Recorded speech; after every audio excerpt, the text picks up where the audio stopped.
across the UK.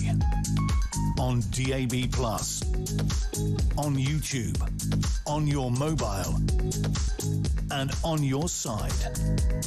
This is Talk.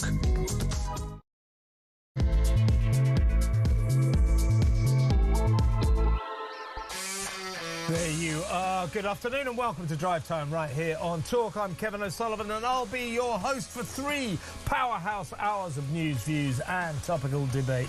All the way to 7 o'clock. Get on the show, get on the phone and call me on 0344 499 1000. Let's do this thing. Or you can WhatsApp voice note me on the same number and I promise to play your message out. It is Wednesday, April the 22nd. Here's what's coming up. Cabinet rebellion. Pat McFadden on the media round this morning, refusing to back Keir Starmer's sacking of Ollie Robbins. Clearly, the cabinet, his secretaries of state, his ministers, do not like the way that the Prime Minister chucked Foreign Office Mandarin Ollie Robbins under the bus. All that throughout the show. Also, massive story today revealed in the Telegraph this morning. More than half of the young people in this country would not fight for Britain in any circumstances. So they would not fight for their country. What has happened to the younger generation? Why won't they fight for their country? Where is their patriotism? Or is it the case that people like Starmer and 14 years of useless Tory governments, have they brought this country so low that you can understand why young people don't want to fight for it? Let me know. 0344 499 1000. Also, inflation is soaring, up 3.3% due to the Iran war, to which there seems to be no end.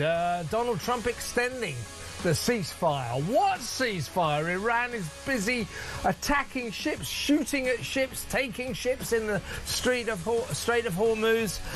It doesn't seem to be like there is any ceasefire. J.D. Vance now not flying to Pakistan because the Iranians say we're not interested in negotiating. So what the hell is going on there?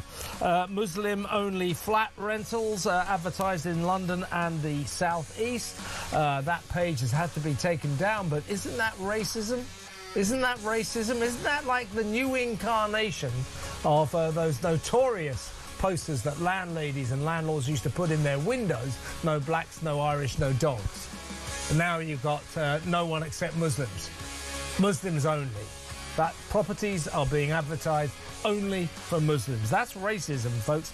Also, we're going to talk about that poor guy, Sean Egan, the manager of a Morrison's store in the Midlands near Walsall. 30 years, an employee of Morrison's. He was the manager of the shop. He tried to stop a serial shoplifter walking out with 2 bottles of 50 quid's worth of Jack Daniel's whiskey. Tackled him, been fired, just like that guy a few weeks ago, Walker Smith, the guy at Waitrose. So all these stores, these supermarkets, if decent employees, loyal workers who've worked for them for decades, if they try to do the decent thing and try to stop people stealing from their employers reward them by firing them. That is sick. 0344 499 1000. We'll also bring you an exclusive story about the conditions in which Belgian migrants are kept. Now, as you know, when they get to Britain, it's 4-star hotels, 4-poster beds, TV, free meals, free benefits, free doctors, free dentists, free lawyers, etc., etc. Well, while they're in Belgium, most of them waiting to get onto some kind of small boat to get to Britain, they're kept in very, very rudimentary circumstances. We'll bring you an exclusive on that. We'll show you where migrants stay where they're put, where they're accommodated while they're in Belgium. And we'll ask the question is, well, why don't we do the same? Why don't we put them in hotels? Even these military camps are luxurious compared to the accommodation they get when they're in Belgium. We'll bring you that story later in the show. And as I mentioned to Mark Dolan just now, I'm going to finish the show by talking about Michael Jackson. There's a new film out, a biopic which has been dismissed as a whitewash and ghoulish. Critics mostly giving it no stars or 1 star, mainly because there's a bit of an elephant in the room in this film. They don't mention the fact that Michael Jackson is a paedophile, or was a paedophile, a child sex abuser. No doubt about it, he was. Why do we continue to venerate this man? Why do we venerate Michael Jackson and yet we don't venerate Gary Glitter? There's also a West End musical, MJ the musical. This guy was a paedophile. It's about time we wrote him out of history, don't you think? 0344 499 1000. All that and so much more, so don't go anywhere. Stick with me right here, right now on Talk, the home of free speech and common sense. Let's spend a Wednesday afternoon together. And I've got just the man for the first 20 minutes or so. He is the former political editor, now excellent political columnist for the Sun newspaper, Trevor Kavanagh. Welcome, Trevor. Hi there. How are you? I'm good. Now, Starmer squirming again in PMQs, but the Cabinet, there's this sense now, Trevor, that the Cabinet have had enough of this man, this Prime Minister. They clearly all liked Ollie Robbins, the now sacked Foreign Office Mandarin, the permanent Under-Secretary there, and they do not like the fact that Keir Starmer has thrown him under the bus to save his own skin, to save his own backside. It's becoming a very familiar pattern. I think we can now count 7 people, executives and officials, senior people, who've all lost their jobs while Keir Starmer desperately tries to cling on to his. Now, Pat McFadden was out doing the media rounds this morning, and time again, I think when he went on to LBC, on to Times Radio, he went on to Good Morning Britain. I think on Good Morning Britain 6 times he refused to back the Prime Minister's decision to sack Ollie Robbins. Throughout the morning, it was probably 15 times, he would not answer that question. He said, I'm in the Cabinet, I support the Prime Minister. He would not support the Prime Minister's decision to sack Ollie Robbins, though, and we're hearing now that Cabinet meetings are getting very, very fiery. Shabana Mahmood in particular, apparently, vocally standing up for Ollie Robbins, saying to the Prime Minister, what have you done? Why did you do that to that loyal civil servant? They don't like this. Now, Starmer's clinging on for dear life. But now he's beginning to lose the support of his cabinet secretaries and his ministers. I mean, surely he can't hang on for that much longer, can he? Well, we've been saying this for a very long time, Kevin.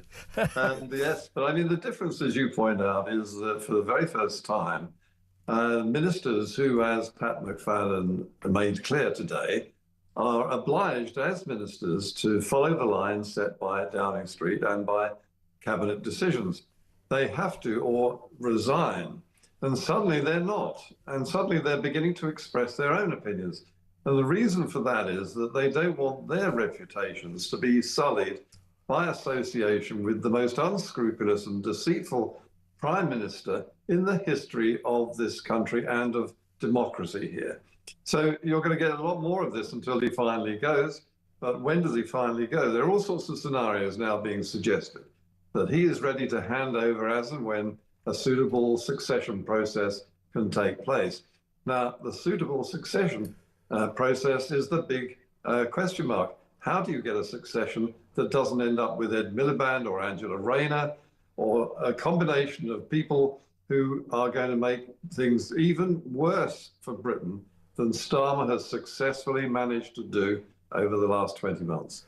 Now, PMQs yesterday was obviously very difficult, or rather earlier today was very difficult for Starmer. We heard last week he was trying to get them called off this week, and now we're learning he's keen to prorogue Parliament early in order to avoid PMQs next week.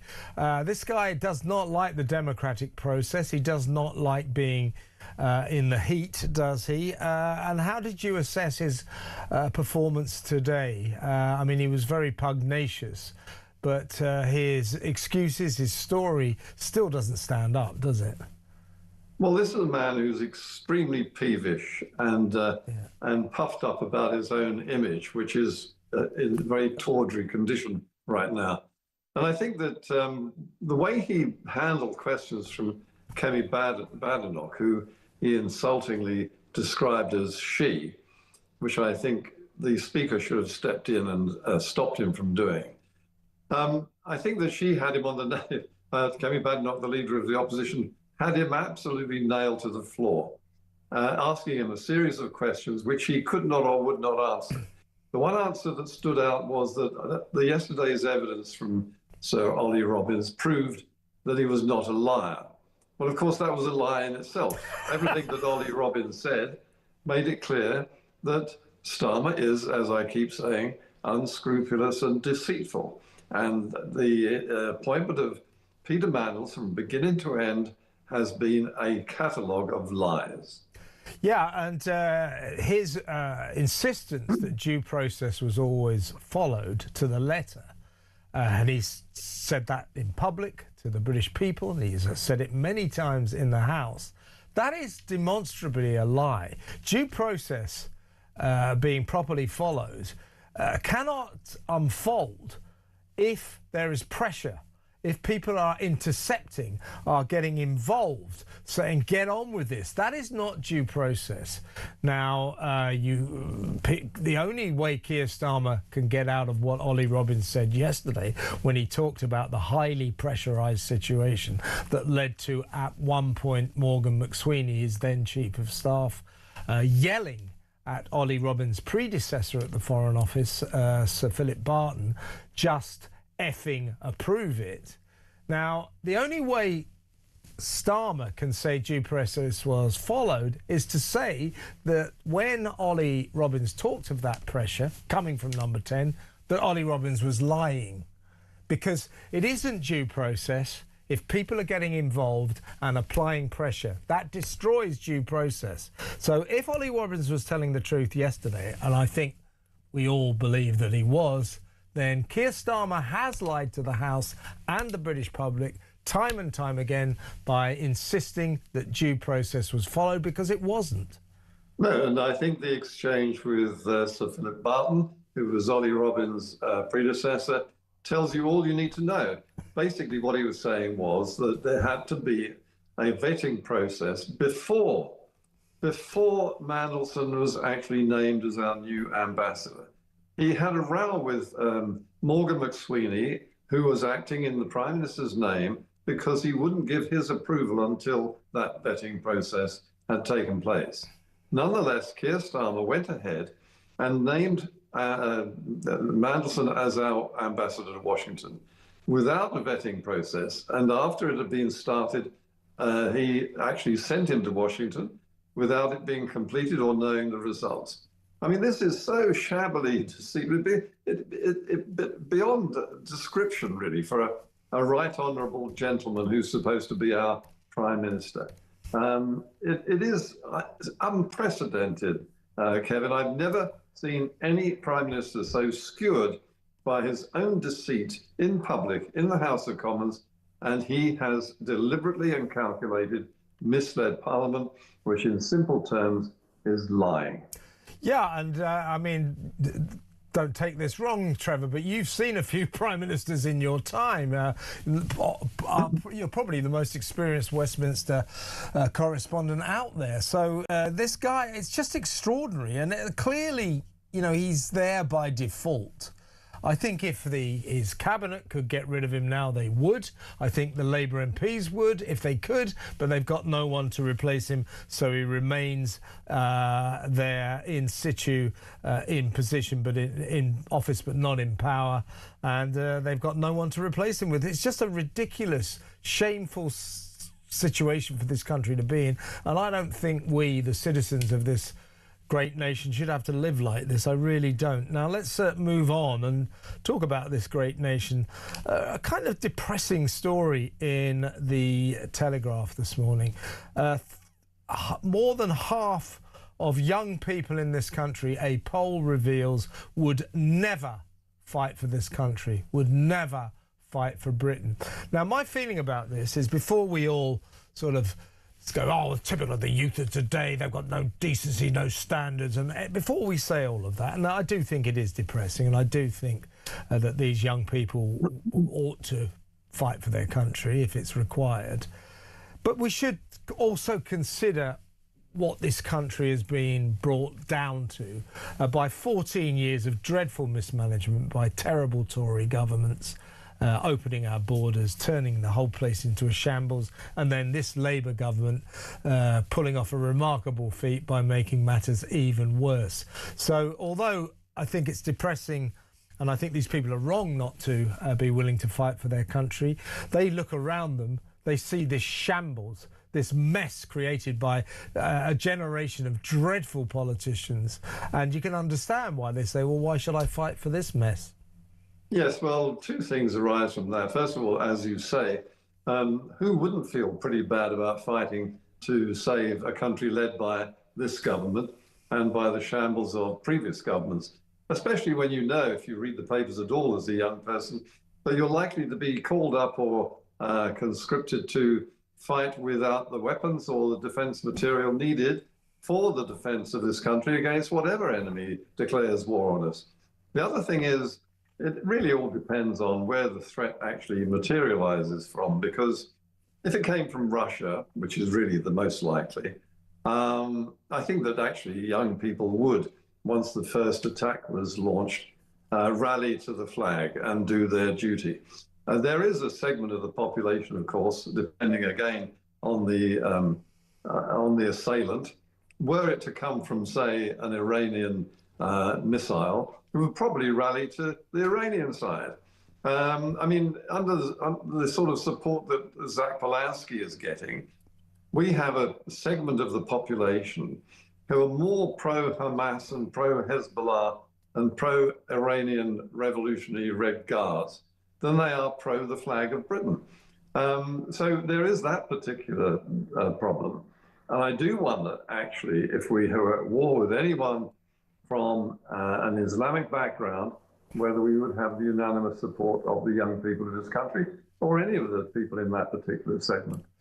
Trevor, very depressing situation, but really good to talk to you. Thank you so much for your time, as always. The excellent Trevor Kavanagh there. Shall we, before we go to break, let's have a quick look, shall we, at today's Prime Minister's Question Time. This was another angry exchange between the Tory leader, Kemi Badenoch, and our alleged husk of a Prime Minister, Keir Starmer. This was not due process. Yep. Everyone knows the price of misleading the House. Will the Prime Minister finally take responsibility and go? Well, Mr. Speaker, let's be absolutely clear. Before Mandelson took up his post, UKSV recommended with red flags that clearance should be denied, and there was high concern that was not brought to my attention or the attention of the Foreign Secretary at the time or subsequently is a very serious error of judgment, and anyone in my position would have lost confidence in the former Permanent Secretary. But, Mr. Speaker, the Leader of the Opposition claimed on Friday that Mandelson could not have been cleared against security advice. She was wrong about that. Yeah. She said that ministers must have been told. She was wrong about that. Yeah. She claimed there was deliberate dishonesty. She was wrong about that. Wrong, wrong, wrong. She rushed to judgment, as she always did, just like the Iran war. Mr. Speaker, I was elected by the British people because they let the country down for 14 long years. Whatever she says, whatever noise they make, nothing is going to distract me from delivering for our country. Country! In the name of God, man, just go for your own dignity. Go. Go, go. And also, I keep bringing this up, last September the 12th, front page of the Independent newspaper online.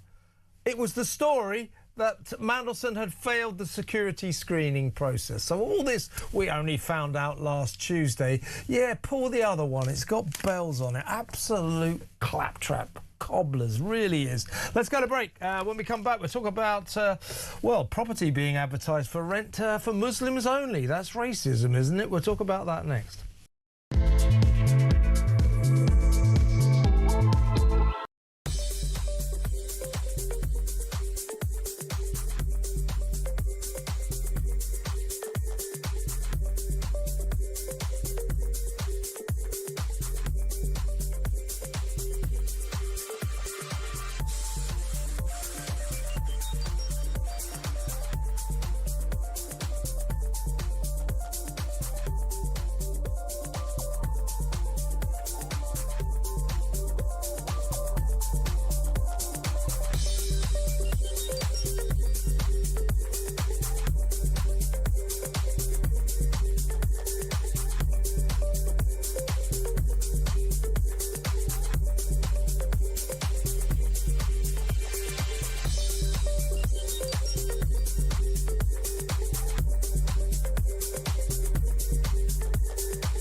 I hope I wouldn't have used that. Well, certainly I don't remember trying to get any job for my mates.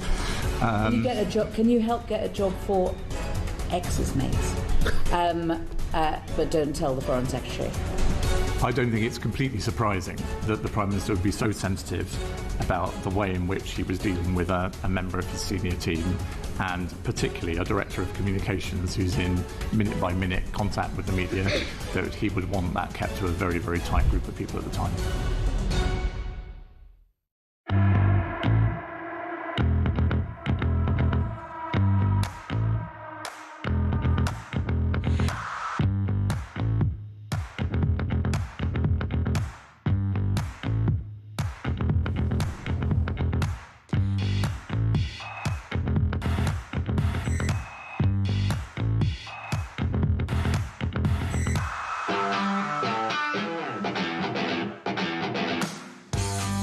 Across the UK, on DAB+, on YouTube, on your mobile, and on your side.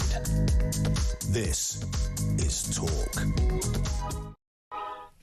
Welcome back. This is disturbing. Now, back in the 50s, and I think the 60s as well, there were these notorious adverts.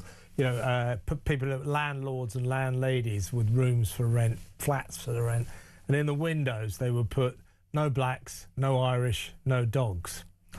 There's a new incarnation of this that has been going on Facebook and Gumtree, insofar as landlords have been illegally advertising properties for tenants using the term Muslims only. So listings posted on Facebook, Gumtree and Telegram, which is a social media and messaging channel, feature phrases such as only for Muslims, for 2 Muslim boys or 2 Muslim girls, Muslims preferred. Others include direct appeals to Punjabi or Gujarati speakers or Kerala and Haryana people.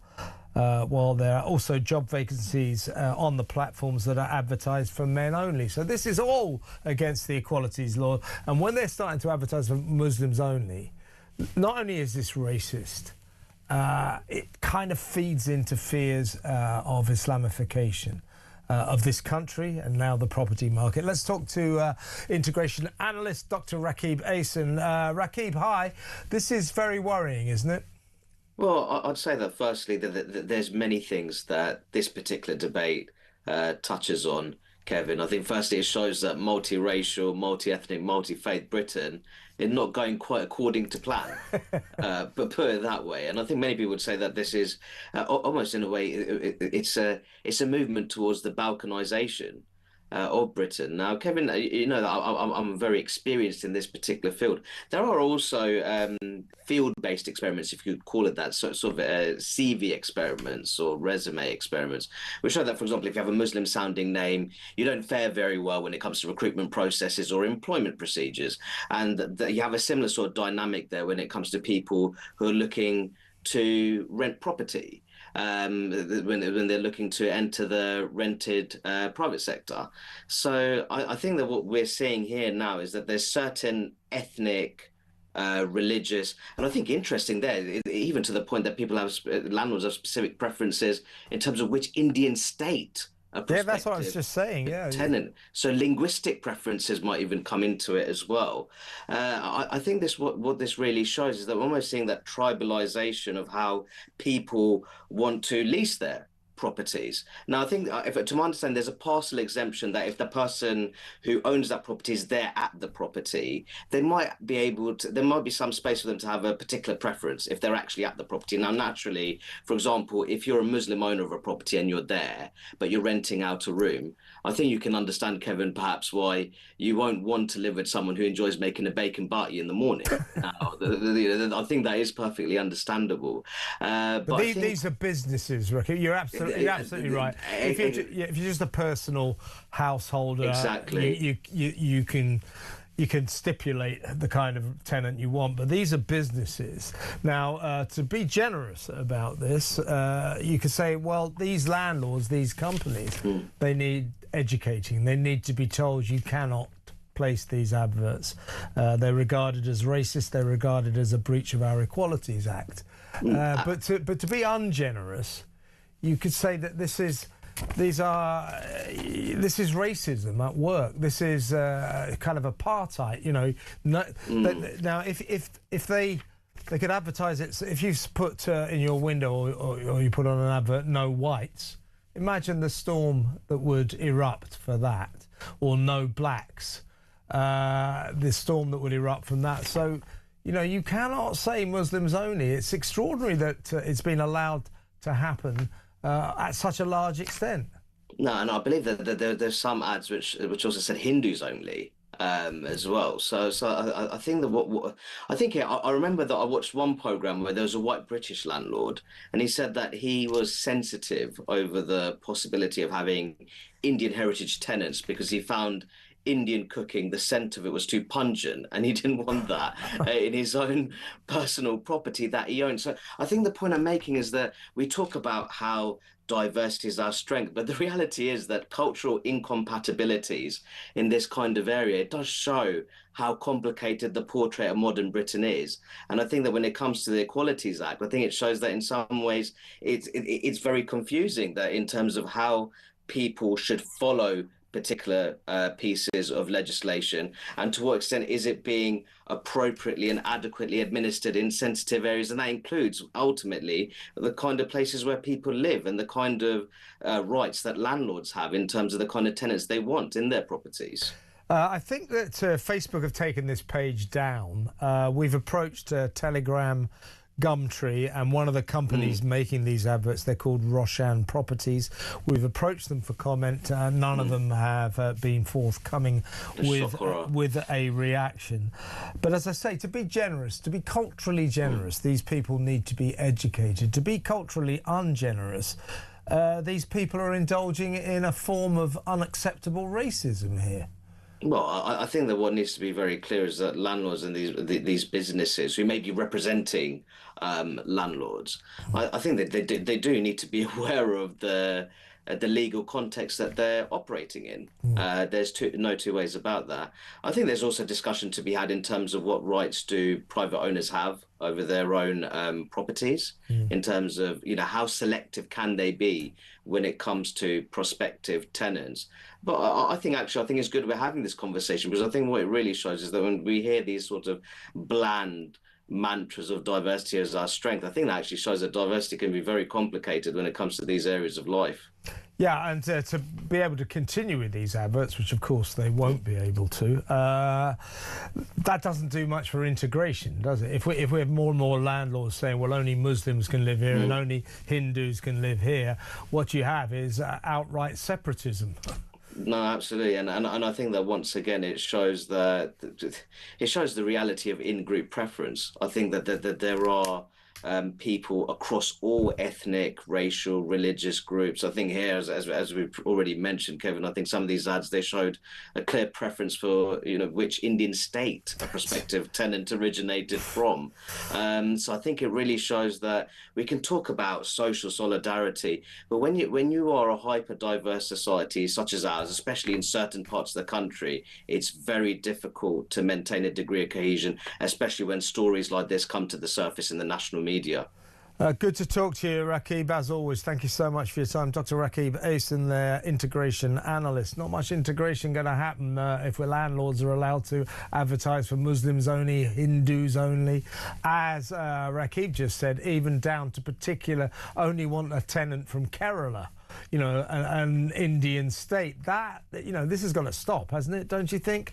It is the modern incarnation, if you ask me, of those notorious posters in people's windows during the 1950s.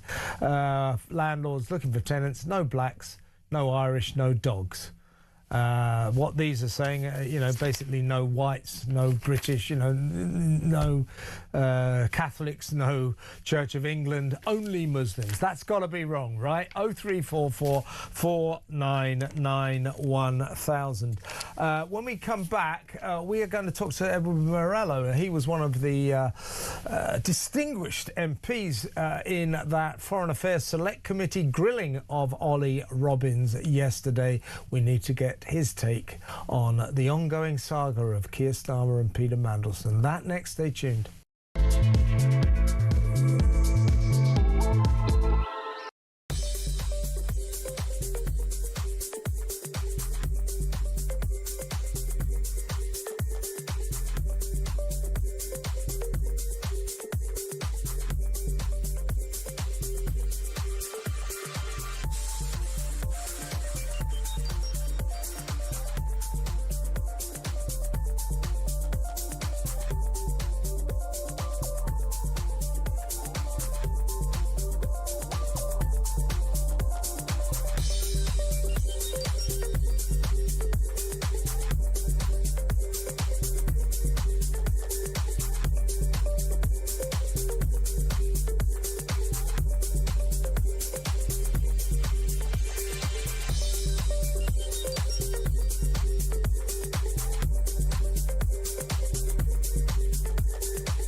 Across the UK, on DAB+, on YouTube, on your mobile, and on your side. This is Talk.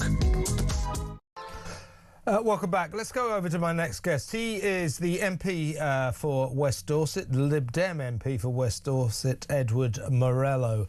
Welcome, Edward. Hi, Kevin. How are you doing? I'm good. Let me first of all say, Edward, I thought that you and your colleagues on the Foreign Affairs Committee yesterday did a damn fine job of grilling Ollie Robbins, the sacked Foreign Office Mandarin. It's very kind of you, thank you. Well, you did a good job, and you personally managed to get from him this extraordinary revelation of the extent of Starmer's cronyism, you know, not only trying to shoehorn his mate Peter Mandelson into that job in Washington, but also we learned, thanks to you, that he was trying to get an ambassadorship for the totally unqualified head of communications at 10 Downing Street, Matthew Doyle. So well done on that score. Were you happy? Did you feel, Edward, that Ollie Robbins told you the whole truth? That's a very good question. I don't know. I think there are still a lot of questions. I think, he was able to, to a certain degree, and I don't know the extent to which he was using it, hide behind the desire to protect the UK SV and the DV developmental vetting process, and not wanting to compromise that in order to avoid giving us full and frank answers in some areas. So that left a few unanswered questions. And then, of course, you do have the separate bit, which is quite clearly there is an HR case to answer here, and he may want to be considering legal advice against his former employer. So he wanted to steer clear on some other areas. But I think what we got was a lot more information, and we certainly ended up with a strikingly different narrative to the one that the Prime Minister and other cabinet ministers have been presenting in the House of Commons over the last week. Did you feel that he was telling you the truth when he talked about the atmosphere of high pressure that Number 10 had created? Did you feel that that was an honest declaration? I mean, I don't doubt that at all. And actually, the fact that Sir Ollie was clear that that pressure existed before he took up the role, and that his predecessor had warned him that it was that it existed and that he could expect more of the same, I think, to me, speaks to an element of truth to it. I hope, I don't know if we will, but there's a possibility the Foreign Affairs Committee may call his predecessor to talk about his experiences, in which case we will have very much the two witnesses for the prosecution. That's Sir Philip Barton. That will be interesting. Of course, you've got Morgan McSweeney next Tuesday, who will also be extremely interesting. The reason I ask you if you were satisfied that he was being honest about this atmosphere of high pressure, and I've got to say that you're right. I thought that Ollie Robbins delivered a careful performance, but I didn't remotely feel at any point he was lying. If he's telling the truth about the atmosphere of high pressure, the Prime Minister today in PMQs, in Prime Minister's Questions, said that that was not true, that there was no atmosphere of pressure created. I think that is our Prime Minister telling porky pies again.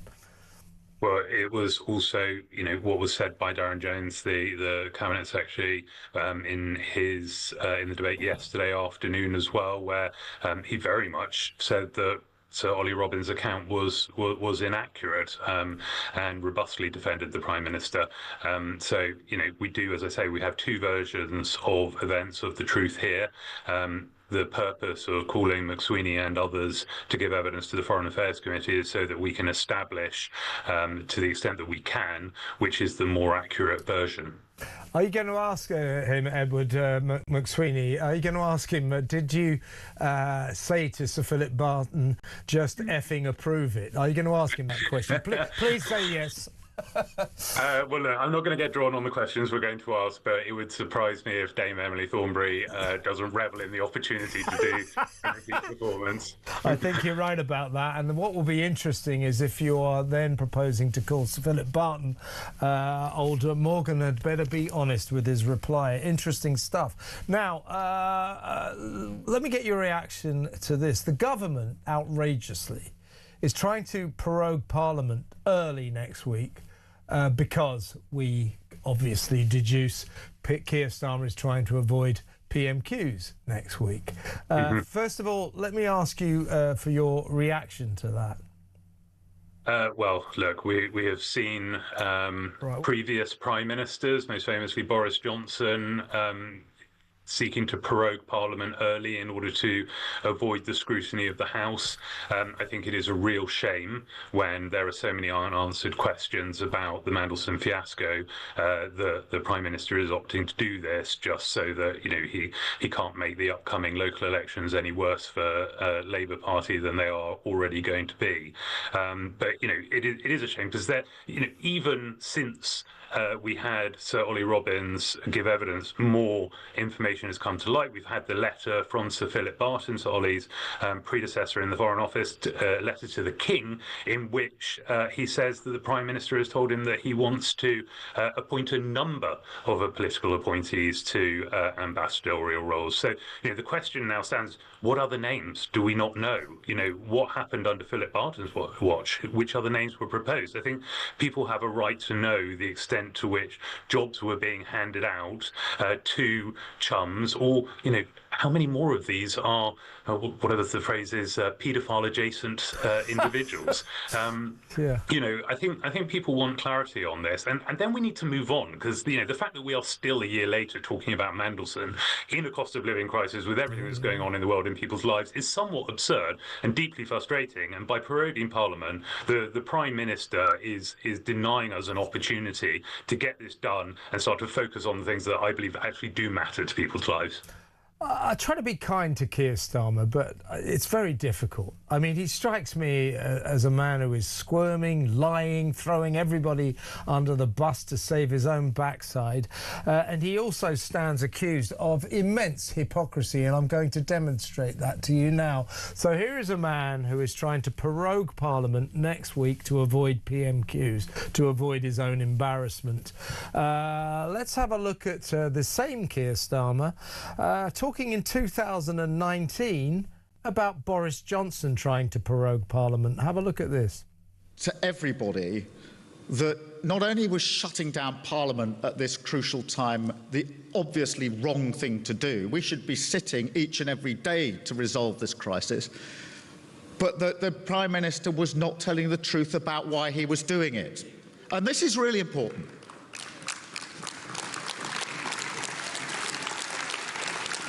The idea of shutting down Parliament, I think, offended people across the country, and then they felt that they weren't being told the truth. And that sums up the man. I think there's two things I would say there, Edward, looking at that. First of all, there is proof for you what an ageing process being the Prime Minister is. He looks about 3 decades younger there. It's only in 2019. But talk about hypocrisy. There he is disgusting. The people are appalled by proroguing Parliament. Now he's trying to do it. Absolutely, and like all politicians, you've got to remember these things are on record, and invariably your words will come back to bite you. I think, there to a broader issue with the Prime Minister, he ran on a platform of ending the sleaze and the scandal of the previous Tory administrations. He promised us strong and stable leadership and an end to the constant political psychodrama that we had at the tail end of the last Tory decade. And what has happened? It is scandal after scandal, U-turn after U-turn. And actually, when he says Parliament should be sitting every day to deal with this crisis, we are living in a crisis right now. It's a cost of living crisis. And even now, Parliament is not dealing with business at the speed it should be. There is very little business going through the chamber. We have whole days where we don't vote. And it's deeply frustrating. And I go back to my earlier point. I have no doubt at all that the general public are looking at this and going, why are you talking about Mandelson again when, my electricity bill is through the roof, inflation is 3.3%, I can't afford to fill up my car. All of the issues that actually do affect people's day-to-day lives, they're wondering, what the hell are you guys doing? Why are you talking about Mandelson again? And this was a guy who came into power as Prime Minister, vowing to clean up Westminster, the end of sleaze, the end of corruption. I will be the white knight in shining armour who will clean up the cesspit of Westminster. And now, as you discovered yesterday, we learn that this guy presides over cronyism on steroids. When he told you, or when you learned from Ollie Robbins yesterday that he tried to get an ambassadorship, that's Starmer, of course, for Matthew Doyle, a man totally unqualified for such a job, and now we know he was trying to do it for a number of people. Were you shocked at that level of cronyism on the part of the Prime Minister? Yeah, look, when I asked the question on Monday of the Prime Minister, did you attempt or did you propose any other political appointees for senior roles in the Foreign Office, and he dodged the question, I got a sense that we were on something. I didn't know if there were going to be multiple names, and I certainly didn't know any names at that point. So, when Sir Ollie Robbins gave us the name of Matthew Doyle, the man who was fired because of his close friendship with a convicted sex offender, and that is the only other name that we've got, apart from Mandelson, who was thrown out because of his close personal friendship with a convicted sex offender. And you just go, this is madness. Neither one of these people were appropriate to be the UK's representative anywhere outside of a prison. They absolutely shouldn't be representing us on the international stage. So, it just shows it's not a singular error of judgment, as the Prime Minister has attempted to portray it. It is no judgment at all to be proposing these individuals. Totally agree. Well, listen, Edward, once again, great work on Monday, and I look forward to seeing you next Tuesday. And then Sir Philip Barton, it's parliamentary popcorn, but it's very serious as well. So great work, and thank you so much for coming on. Edward Morello there, the Lib Dem MP for West Dorset, member of the Foreign Affairs Select Committee, who elicited from Ollie Robinson the extraordinary revelation that Keir Starmer, cronyism central, tried to get an ambassadorship for Matthew Doyle, who, as Edward was just saying, was actually maintaining a friendship with a convicted paedophile. Rings a bell, doesn't it? Bit like, so what was that? Old Starmer's just going around saying, we got anybody who's friends with a convicted paedophile, get them an embassy, give them an ambassadorship. What the hell is going on, folks? 0344 499 1000. When we come back, we're going to talk about another sacked supermarket worker who tried to do the right thing and stop a shoplifter and got fired for it. Absolutely outrageous. That next. Stay tuned.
I hope I wouldn't have used that. Well, certainly I don't remember trying to get any job for my mates. Can you get a job? Can you help get a job for ex's mates? But don't tell the Foreign Secretary. I don't think it's completely surprising that the Prime Minister would be so sensitive about the way in which he was dealing with a member of his senior team, and particularly a director of communications who's in minute-by-minute contact with the media, that he would want that kept to a very, very tight group of people at the time. Across the UK, on DAB+, on YouTube, on your mobile, and on your side. This is Talk. If you're a young person in the right age group, would you fight for your country? Would you fight for Britain? Would you go to war for this country? If you're older, if you're like me, a bit too old to be signed up, conscripted to the Army or the Navy or the Air Force, imagine that you were of that age group. Imagine you're in your 20s or your late teens. Would you fight for your country as it stands now? 0344 499 1000. Let me know. It turns out that more than half of the young people in a poll said they would not fight for this country in any circumstances ever. 0344 499 1000. Let's go straight on to my next story and bring in my next guest. He is former Met Police Detective Mike Neville. Welcome, Mike. Yes, hello, Kevin. Me and my brother were soldiers at 16, so there's the answer. Yeah, well, I wouldn't ask it for you because I know what the answer would be, but thank you for your service, Mike, seriously. Now, let's talk about this poor guy at the Morrison supermarket in a place called Aldridge, which is near to Walsall. Now, what he did, this guy, his name is Sean Egan. He was the store manager. He'd worked for Morrison's for 39 years, married with kids. There's a serial shoplifter, a guy called Daniel Kendall, who apparently walked into this shop day in, day out, helped himself to whatever he wanted, there he is, and just walked out. He's got 100 convictions to his name. One day, Sean Egan said, you know, stop this. He just walked in, picked up 2 bottles of Jack Daniel's whiskey and was walking out. Sean tried to stop him. There was an altercation.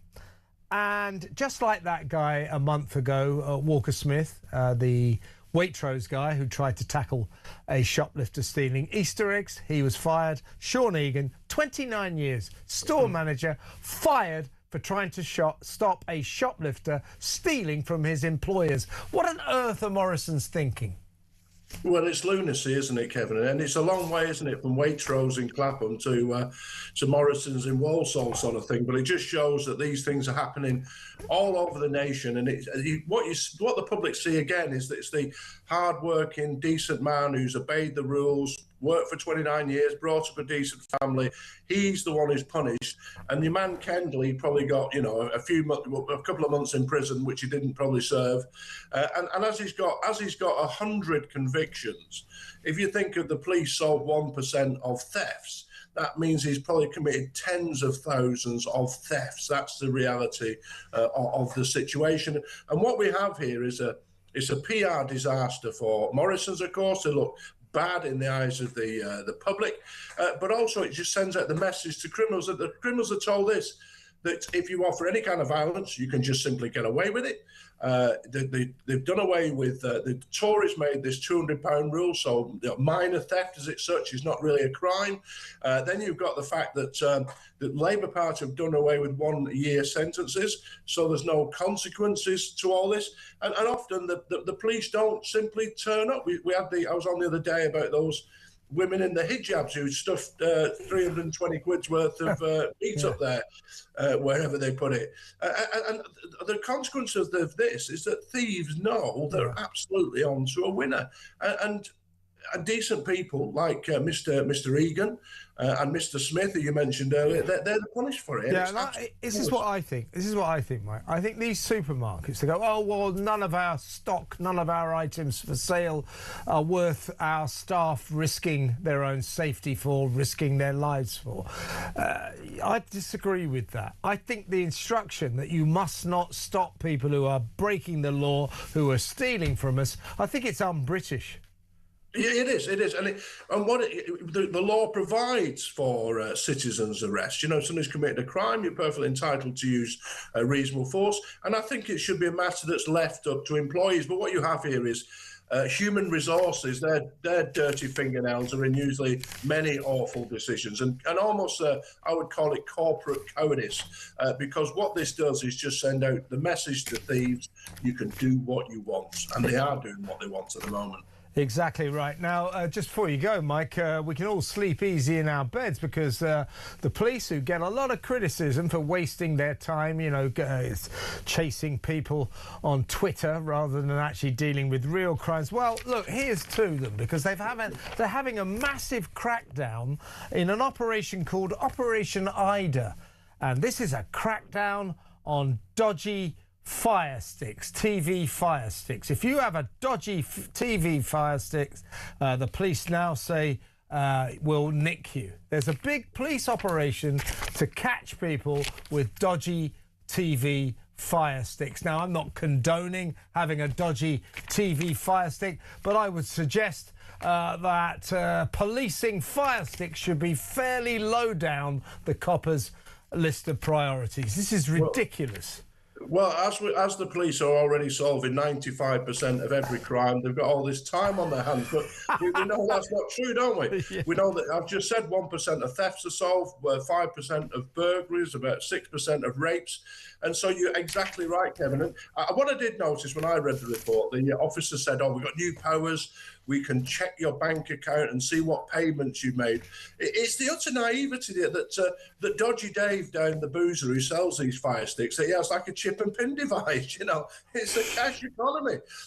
It's a bit like telling people about TV detector vans, you know, and they can detect the radio waves from your TV and all this rubbish.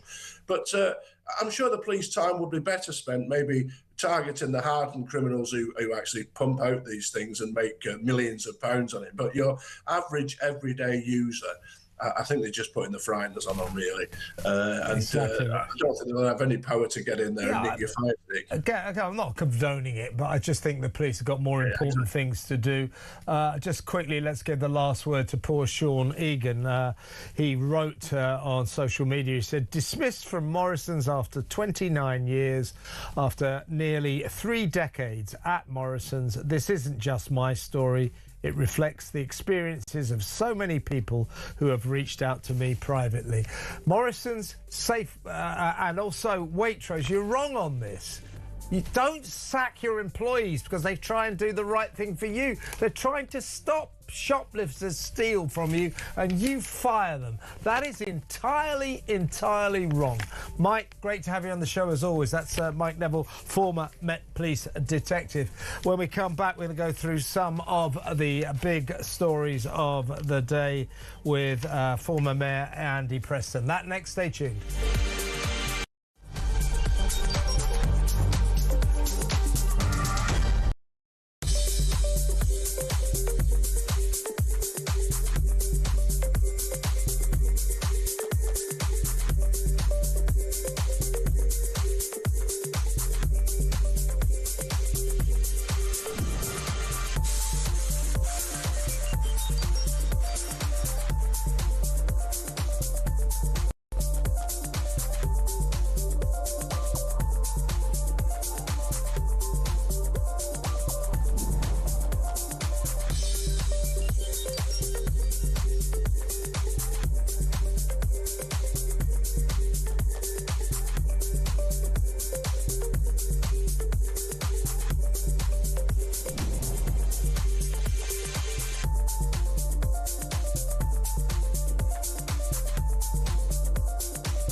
Across the UK, on DAB+, on YouTube, on your mobile, and on your side. This is Talk.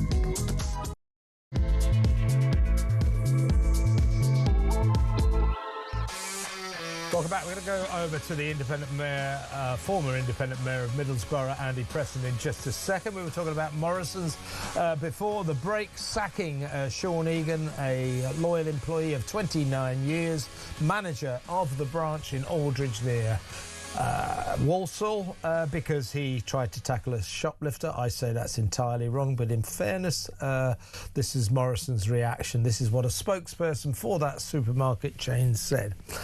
We are continuing to take wide-ranging action to address the threat of shoplifting or violence in our stores. The health and safety of all colleagues and customers is of paramount importance to Morrisons. We have very clear guidance, procedures and controls in place to protect our colleagues and customers from the risk of harm, which must be strictly followed. We will not ask colleagues to put themselves at risk. As a responsible employer, our focus is entirely on taking the correct action to ensure health and safety is maintained at all times. That's what Morrisons say. Poor Sean Egan has lost his job, manager of a big store near Walsall, after 29 years working for that company. Make of that what you will. Let's go to our next guest. We'll go through some of the big stories of the day with him. He's political commentator and former independent mayor of Middlesbrough, Andy Preston. Welcome, Andy. Hi, Kevin. Well, let's talk about Keir Starmer first. I mean, he's just been in PMQs. It was a bit squirmy. It's all getting a bit embarrassing. But I think the headline of today, after we saw Pat McFadden, the Cabinet Secretary, doing the media rounds, refusing time after time after time. I counted it up. I think it was something like 12 times he went from LBC to Times Radio to Good Morning Britain. I think it was about 12 times he refused to support Keir Starmer's decision to sack the now former Foreign Office Permanent Secretary, Ollie Robbins. And I think that represents the beginning of a cabinet rebellion. Before you give us your thoughts, Andy, let's have a look at, or have a listen to Pat McFadden talking on Times Radio this morning. If the Prime Minister's made the judgment that he's not got confidence in the head of the Foreign Office, the head of the Foreign Service, then it's difficult to continue. That is not to say that Ollie Robbins is not an extremely distinguished civil servant. I think what this really came down to was a disagreement on judgment. Ollie Robbins made the judgment that he didn't have to share this information with the Prime Minister. The Prime Minister takes a very different view. He thought that information should be shared, and it's on the basis of that disagreement that the Prime Minister took his decision. Is it fair, in your view, that Ollie Robbins has been sacked over this? Look, it's the Prime Minister's judgment. If you've lost the confidence, then it's difficult to continue. I understand that you're in a difficult position this morning, Pat McFadden, and I'm sure that you wouldn't wish to be. And it is the Prime Minister's ultimate decision. But that's the third time I've asked you, and you've not answered. Is it fair, in your view, that Ollie Robbins has been sacked over this? Look, of course, as a Cabinet member, I support the Prime Minister's decisions. Translation: no, it's not fair. It wasn't fair. That's what Pat McFadden thinks, Andy. That's what we're hearing a great many cabinet secretaries and ministers think. Apparently cabinet meetings over the past few days have been very fiery. Shabana Mahmood in particular, apparently incensed by the dismissal of Ollie Robbins. Your thoughts? It's madness, Kevin. Spot on. I mean, look, Pat McFadden was squirming. He was absolutely squirming. Like you, I heard him do the full round today. But they wheel Pat McFadden out because he's a loyal guy. And Pat McFadden will support his boss and the cabinet come hell or high water. But you could see even now, right, he's creaking under the pressure. He's like, you know, just strands away from coming out and saying Starmer should go. The issue we can see, Kevin, is that the whole party now agrees that. You saw PMQs today. I think you may have done. The people behind and sat beside Keir Starmer weren't nodding their heads. They weren't full of enthusiasm. They were stony-faced. They know the game is up. But who is going to replace him? I think Starmer's a zombie, but he's a zombie that no one's going to be able to kill. How do they kill zombies in movies? Do they decapitate them? I can't remember. We are looking at the living dead. I think he was always a zombie, but now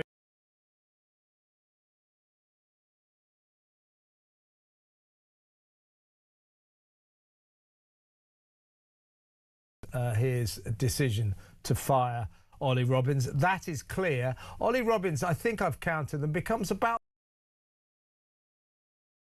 senior official executive to be thrown under the bus by this Prime Minister as the Prime Minister desperately tries to save his own backside. It is a really, really unsavoury spectacle to watch. Keir Starmer has no dignity whatsoever, and I would suggest no decency. Just firing people with wives and children, mortgages to pay, just to save his own backside. Frankly, Andy, it's disgusting to see. You know what? I think, Kevin, he's made a career out of it. He's made a career out of keeping his own head down, saying what needs to be said to the right people, elbowing his rivals along the way, but when he needs to, doing the dirty on anyone. And by the way, did you watch the statement yesterday that the sacked civil servant gave? It was fantastic because the guy came across as so genuine, so humble, but most importantly, so honest. It was like the absolute opposite of Keir Starmer. He was so honest. I agree with that. I totally agree. I think most people formed that impression. I mean, controversially, I actually do think Ollie Robbins, he didn't break the rules.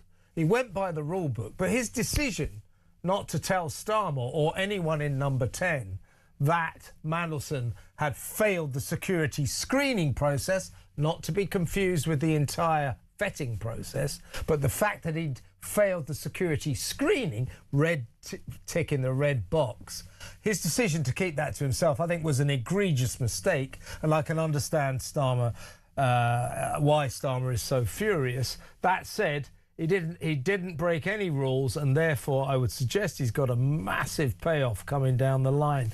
But people do not support this guy. This guy Starmer, he made a big speech, a big play of the fact. He said not so long ago, when I was the DPP, the Director of Public Prosecutions, I was in charge of 8,000 staff, and I never blamed my employees. I never blamed my staff for anything. I mean, coming from him, I bet he did. I mean, blaming other people for his balls-ups, that's his hobby. That's what he does 24/7. Kevin, that's who he is. I totally agree. That's who he is. We can see the character of the man. Keir Starmer is someone who keeps his head down. He ingratiates himself with the boss, right? So when it was Jeremy Corbyn, when he was the boss, Starmer grovelled around him. He said all the far left stuff to the Labour members. As soon as he got the shot at the top job, he changed tack, did the dirty on everyone that was his rival, and he's suddenly a different character. He is someone who will play the game. He'll avoid all responsibility and culpability, and he'll play the game. And as soon as he needs to, he'll do the dirty on anyone. And we can see he's been suited, Kevin, to a public sector life, building up that career. Yeah, exactly right. He's a pen pusher. He's a grey man. He's a hollow man. He's a straw man. He tried to get PMQs called off today. He tried to get out of it today but failed, so he had his grilling in public from Kemi Badenoch. We might play a bit of that in just a second.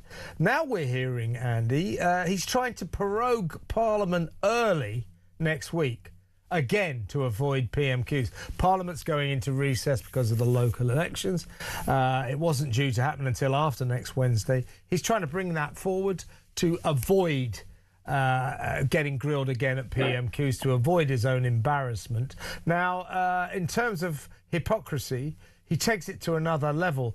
This is Keir Starmer, the same Keir Starmer, in 2019, getting his knickers in a real twist about Boris Johnson trying to prorogue Parliament. Watch this. To everybody, that not only was shutting down Parliament at this crucial time the obviously wrong thing to do, we should be sitting each and every day to resolve this crisis, but that the Prime Minister was not telling the truth about why he was doing it. And this is really important.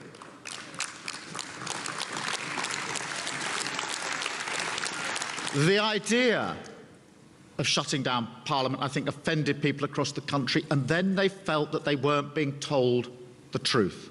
And that sums up the man. Let me first get your thoughts on this one, Andy. I mean, obviously that's hypocrisy of the highest order. But blimey, being a Prime Minister, it's very ageing, isn't it? That's 6 years ago. I mean, he looks 10 years younger. He looks three decades younger, doesn't he? Yeah, absolutely. But what was interesting, when he was speaking there, Kevin, he was sweating. He looked anxious. He looked very nervous giving that speech to me. I don't think he likes it. He doesn't like being in front of people. He doesn't like talking and trying to inspire. He doesn't like being honest. He doesn't like being questioned. And that's what this is about. He wants to postpone PMQs. It's the British public's only chance to really see the national figurehead and leader under the cosh. And if they're good at it, they can answer. But he's trying to avoid it. He is denying us our chance to see him handle difficult questions. Absolutely right. Next week, we've got Morgan McSweeney goes before the Foreign Affairs Select Committee on Tuesday.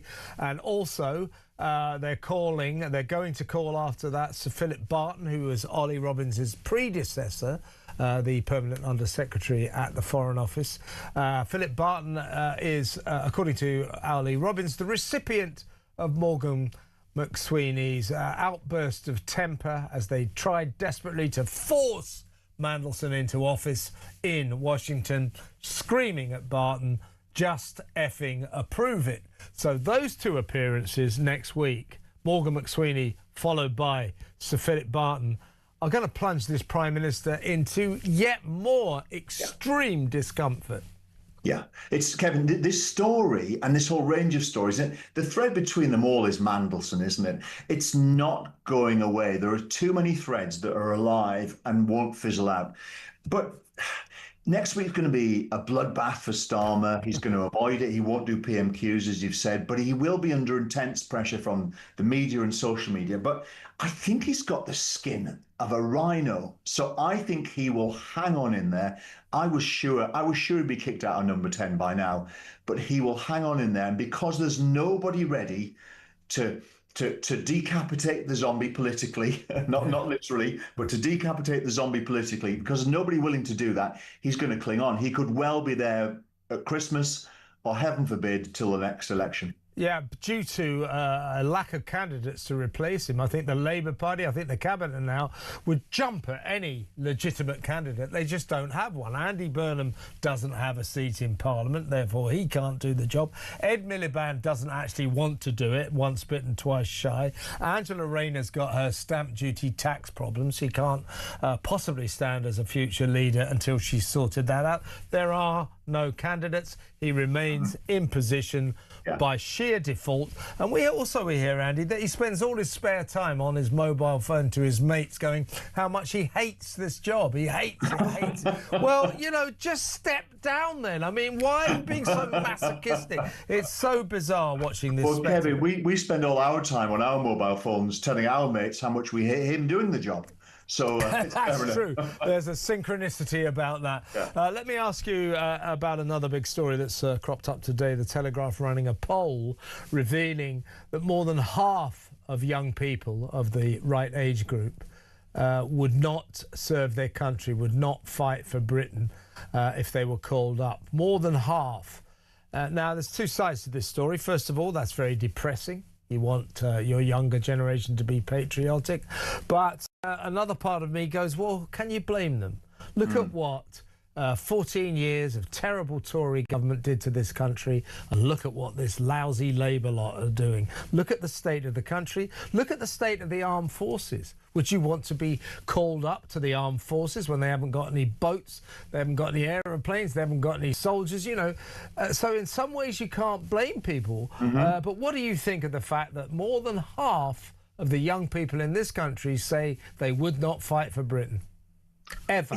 It's really disappointing, Kevin. I mean, look, not everyone is going to agree. Not everybody wants to be the active service military hero, and I totally get that. But you would hope that more people would want to do it.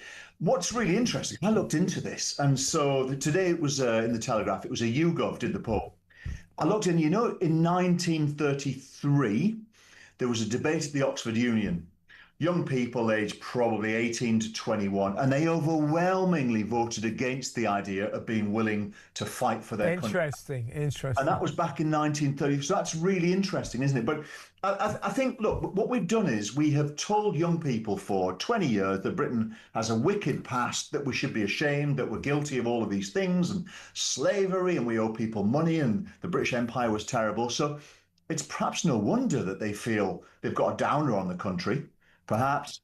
I mean, look, I would love to see the armed forces built up, Kevin. I think the way forward is some kind of national service like Rishi Sunak talked about.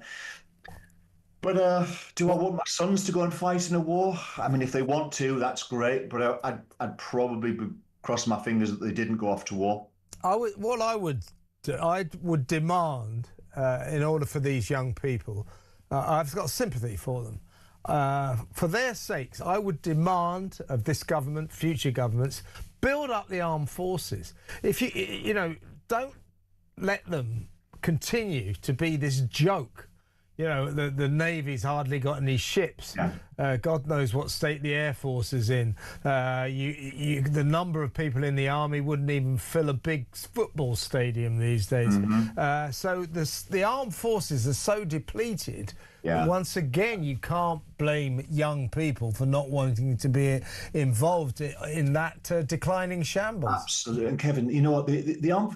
Britain has been a force for good overall. We have done some bad things and we've done some great things. And overall, in modern history, Britain has been a force for good. And we need to remind old and especially young people about that. And if we can do that and tell that story, we might inspire more to join up.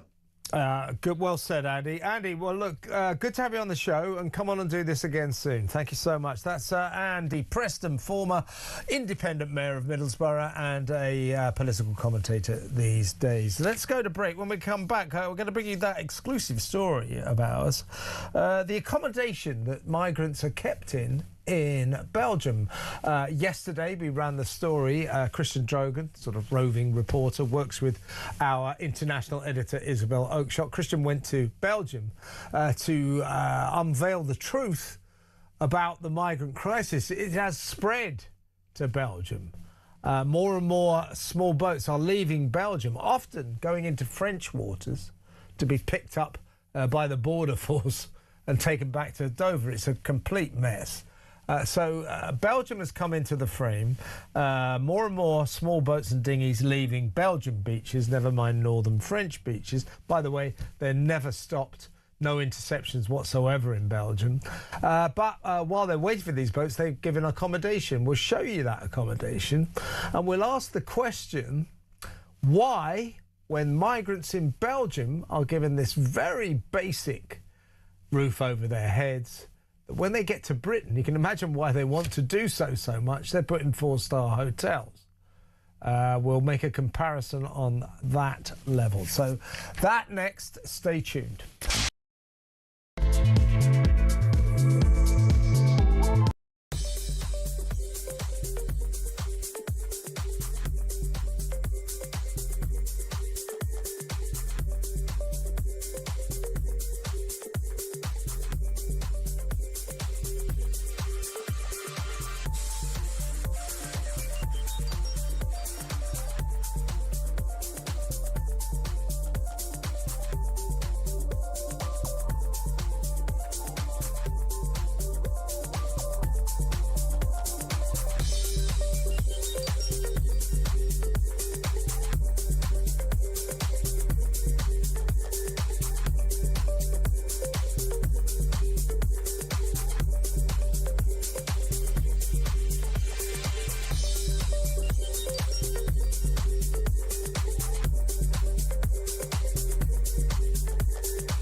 I hope I wouldn't have used that. Well, certainly I don't remember trying to get any job for my mates.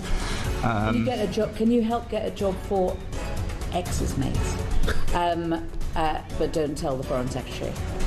I don't think it's completely surprising that the Prime Minister would be so sensitive about the way in which he was dealing with a member of his senior team, and particularly a director of communications who's in minute-by-minute contact with the media, that he would want that kept to a very, very tight group of people at the time.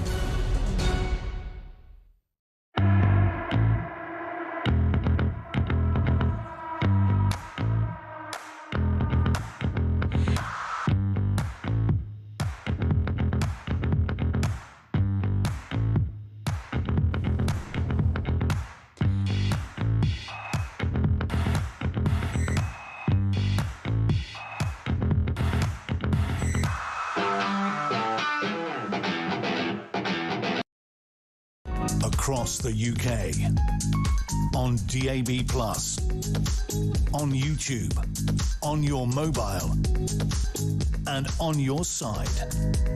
This is Talk.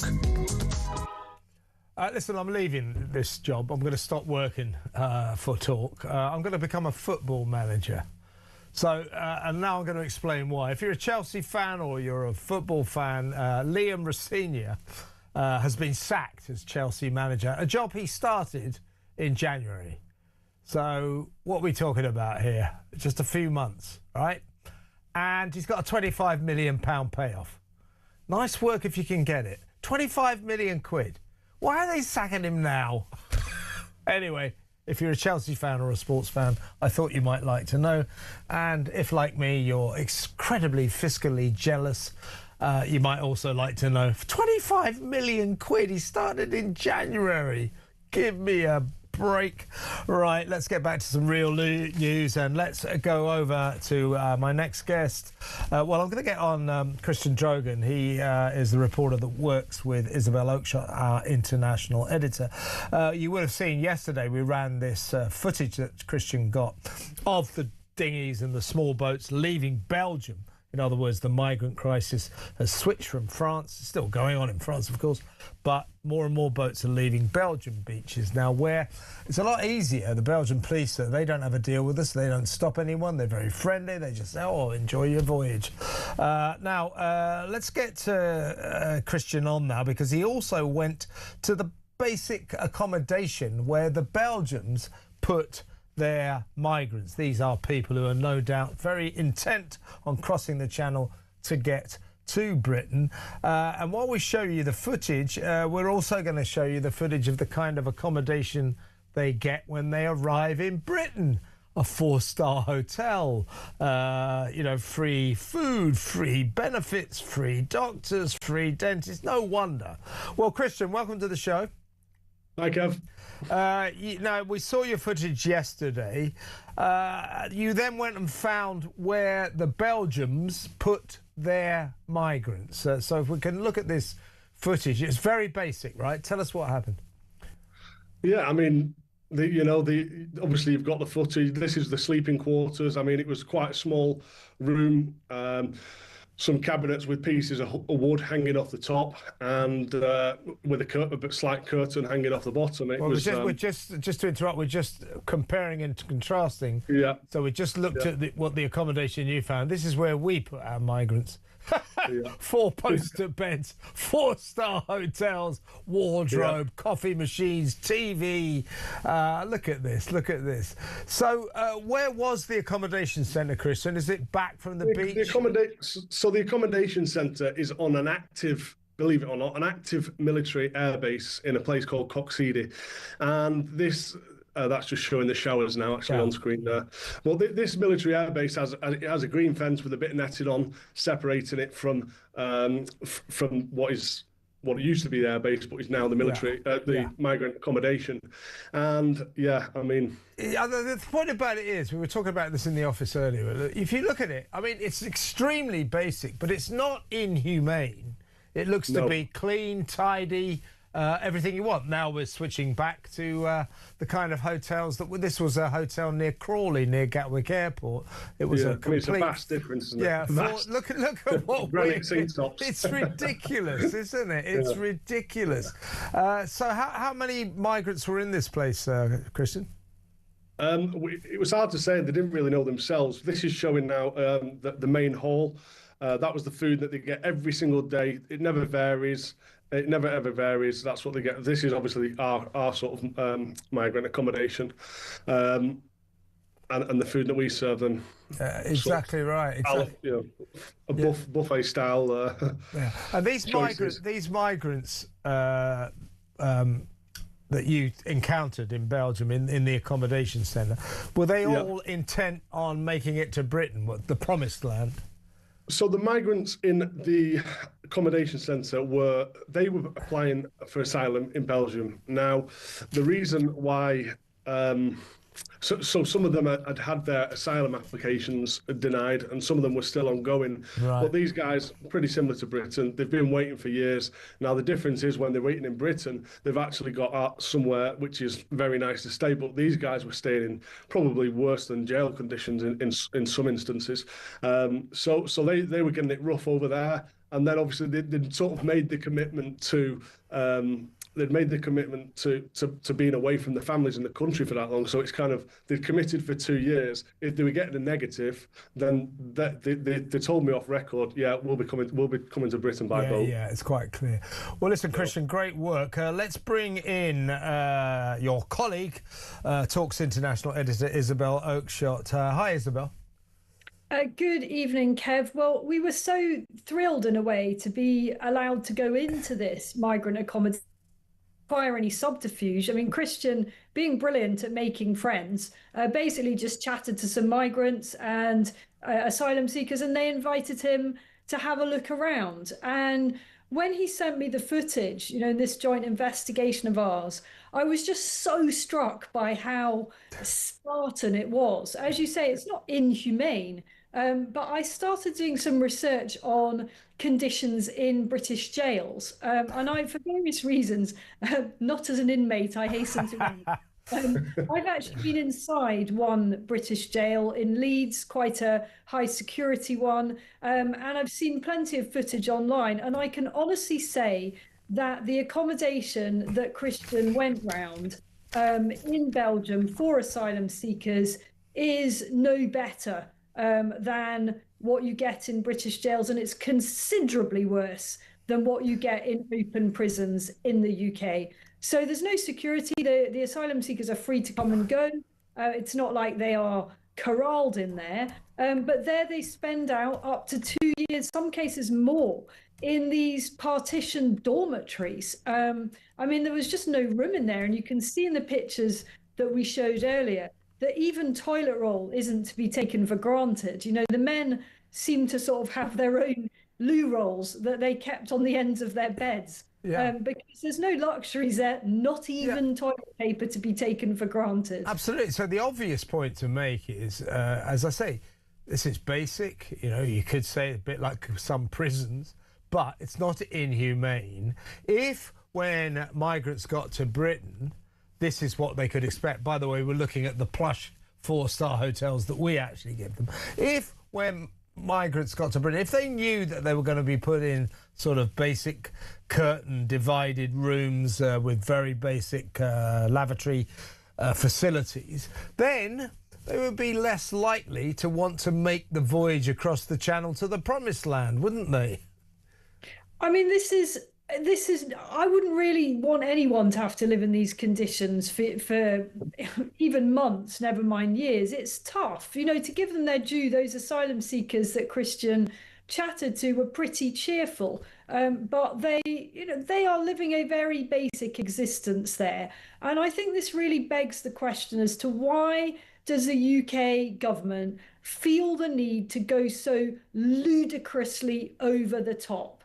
When opposition politicians have suggested, for example, that illegal immigrants should be kept in tented cities, I think it was Andrea, what's her name, from Reform that suggested this. There was an absolute outcry, but actually that kind of accommodation can be even nicer than what we're seeing the Belgium asylum seekers getting there. There is no need under any human rights legislation or even rules of common decency to provide very luxurious accommodation for people who've broken into our country. And as we all know, the costs are absolutely astronomical of this. The government this week, or certainly in the last couple of weeks, has been boasting about closing down some asylum seeker hotels. They said in the latest batch they've closed 11. Well, hey, well done. But we shouldn't really be having any of them. And the question is then, what are they being moved into? I think they should be in detention centres. People don't want either failed asylum seekers or undocumented males whose applications are still going through the process. They don't want them dispersed through their communities. Exactly right. Now, Border Security and Asylum Minister Alex Norris told us hotels were meant to be a short-term stopgap under the previous government, but they spiralled out of control, costing taxpayers billions and dumping the consequences on local communities, which is all very well. And, you know, they are trying to make great play, the government, of the fact that they're closing asylum seeker hotels and putting more and more migrants into disused military barracks, air bases, that sort of thing.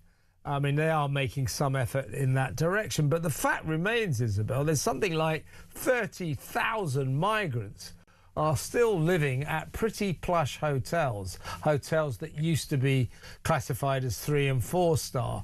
Compared to the accommodation conditions they get in Belgium, it's a different world, isn't it?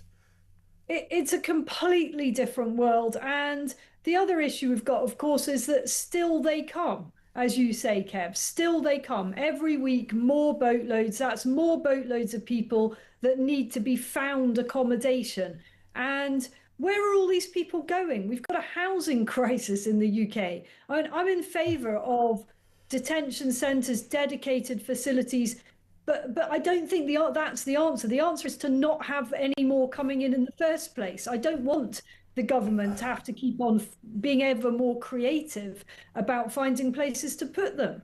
Yeah, I've always said this. It really annoys me. Labour seem to have sort of moved the goalposts. Yeah. As if what we want, the people of Britain, what we want is for primarily to get all these migrants out of these hotels and into military bases and air bases and all that. And at that point, we'll all go, brilliant.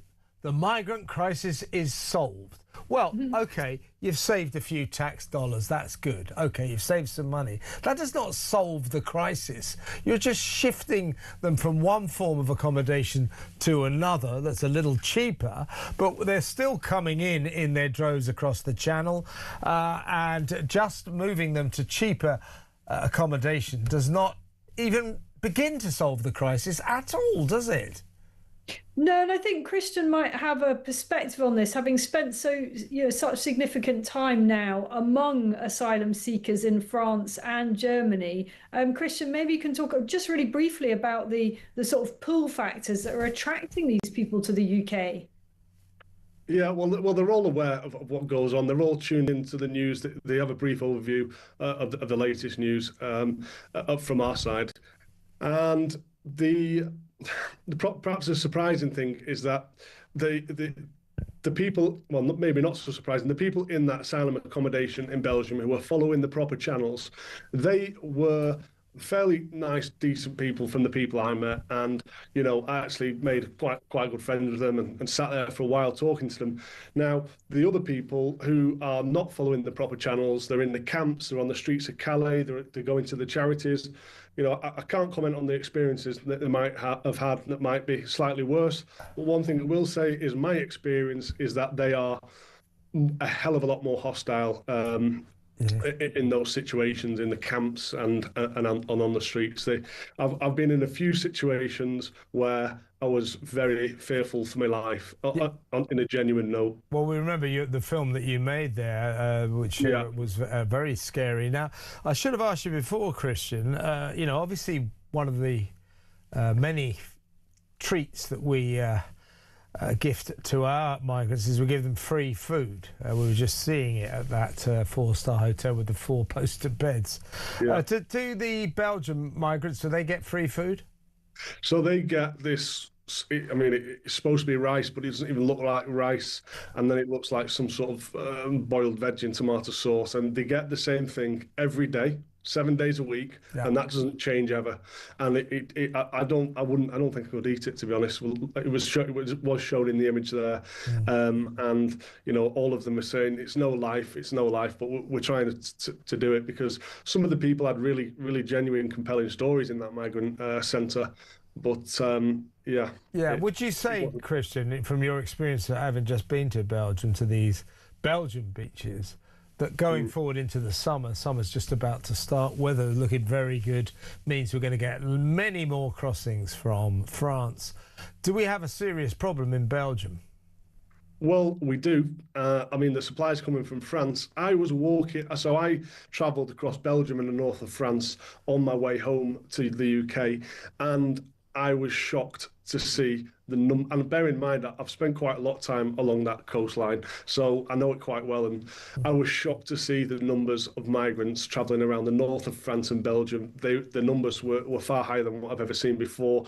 And in terms of direct relation to Belgium, there were not many. The police knew that they do not have the numbers currently in the Belgian police on the coast to deal with it. Yeah, I reckon your next stop will probably be Holland, as this migrant crisis keeps on. There's been talk of it. Keeps on expanding. Listen, both of you, Christian Drogan, Isabel Oakeshott, fantastic work. Thank you so much for your brilliant story. And we will talk again soon. That is Isabel Oakeshott, Talk's international editor, and her colleague calls himself the Watchman UK, Christian Drogan, who does all the filming. So next up, we're going to take some of your calls. 0344 499 1000. Get on the phone. Let's talk. It's good to talk on Talk. Would you fight for your country? Because more than half of the young people in this country say they would never fight for Britain. And your thoughts on Keir Starmer. Exactly how much longer can he last? 0344 499 1000. That next, stay exactly where you are.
Across the UK, on DAB+, on YouTube, on your mobile, and on your side.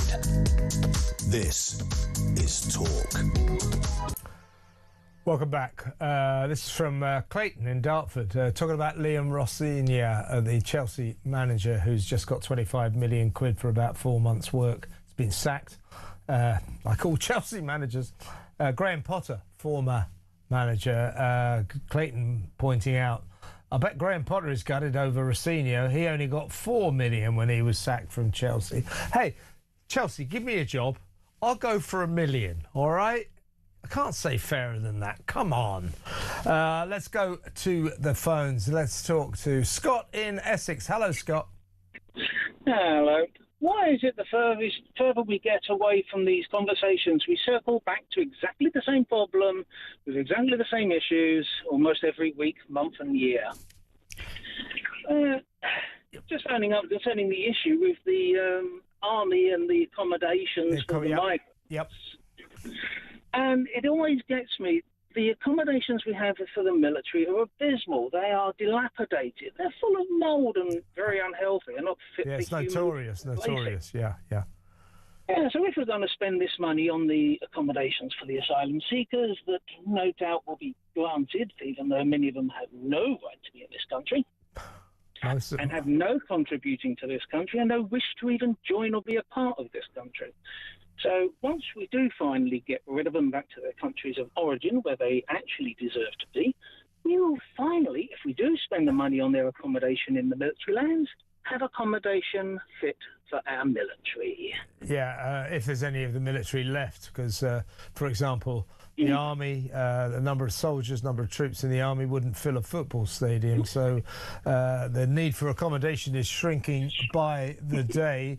But what did you make of that accommodation in Belgium for migrants? That's what we should be offering them, not 4-star hotels. There's still about 30,000 migrants, asylum seekers, living in very plush hotels around the country at the cost of about £100 a night each. It's a disgrace, isn't it? When we've got people who have fought and bled for this country, people who have worked for this country and contributed to this country, left to shiver on the street alone and discarded, why are we giving hotel accommodations to people who break into our country with no care of our country? It's just ridiculous. It's ridiculous, Scott. They break our laws. They break into the country illegally. And then we can't do enough for them. Here's a 4-star hotel. Here's £50 a week benefits. Here's free doctors. Here's free dentists. Here's a free lawyer so you can fight your case to stay. Oh, you've been refused. They're going to deport you. Oh, you've appealed. Oh, you've appealed again. You've appealed again. Hooray, you've finally succeeded. The system is ridiculous, Scott, and it is rancid, and something has to be done about it. But don't bet the farm on this government doing anything about it. I think this government like all these migrants coming in. It's as simple as that. Scott, really good call. Thank you for ringing. Let's go to another call, shall we? Let's go to Roy in Western Supermare. Hello, Roy. Hello, Kevin. Yes, the argument about the young people not wanting to fight for the country. Yeah. I can see, I'm 84 now, and I do feel so sorry for them. I'll tell you 2 quick stories. One, where my wife had an ill health retirement at 49, and probably about 20 years ago, we watched the news in hospital. Wasn't very helpful news, and she said, "I'm so glad we haven't got grandchildren." Now, secondly, if you put the price of the house I bought in 1967 and increased it by inflation, it comes to 85,000. Right.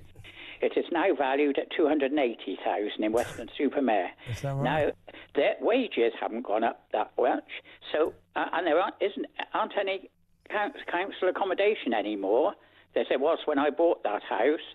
So, what are young people expected to do?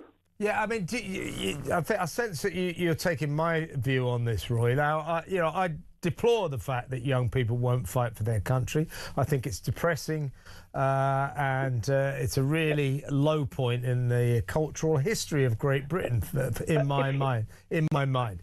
That said, I've got a lot of sympathy for young people, because look at this country. Look at what a generation of politicians have done to this country. Look at what 14 years of terrible Tory government did to this country. Look at what this Labour lot are doing to it. Can you blame young people for looking around at this shambles of a nation and saying, you know what, I'm not going to give my life for this mess in which I am forced to live? Do you see my point?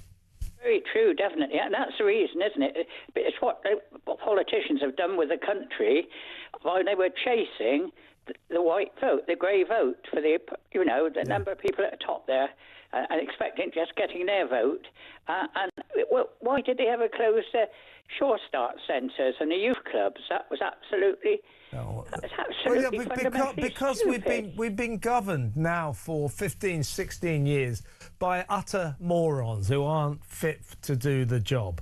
They've ruined this country. 14 years of terrible Tories, now 2 years of lousy Labour and 3 still to come. Doesn't bear thinking about. Roy, take some solace from the fact you live in a lovely part of the world. Thank you for ringing. Roy in Weston-super-Mare there. Nigel in Portsmouth will come to you a bit later. Sorry to keep you, but we'll talk to Nigel. He wants to talk about the renting issue. Muslims only, eh? We'll talk about that to Nigel later in the show. Plus other calls. Get your phone calls in. 03444991000. Would you fight for this country? What do you think about the fact young people won't fight for this country? What do you think about the disgusting, rancid spectacle of this poor little man, Keir Starmer, desperately throwing everyone under the bus, doing anything he can to hang on to a job for which he is quite clearly unfit? Keir Starmer. 03444991000. Get on the phone. Let's talk. It's good to talk on Talk. And it's going to be good to talk about sport next. We're going to be joined by one of the sports executives from The Sun, Dean Scoggins, big Spurs fan. He's in a good mood. But we need to talk about Chelsea. Big story. Liam Rossini has just been sacked. Unbelievable. Lots still to come. Sport next. Stick around.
I hope I wouldn't have used that. Well, certainly I don't remember trying to get any job for my mates.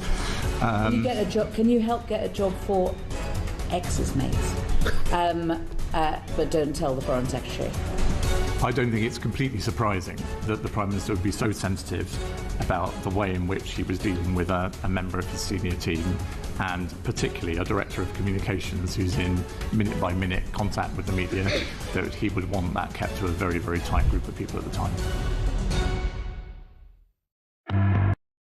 Across the UK, on DAB+, on YouTube, on your mobile, and on your side. This is Talk. I feel like sort of playing the funeral music now because Dean Scoggins, Spurs fan, is in the studio.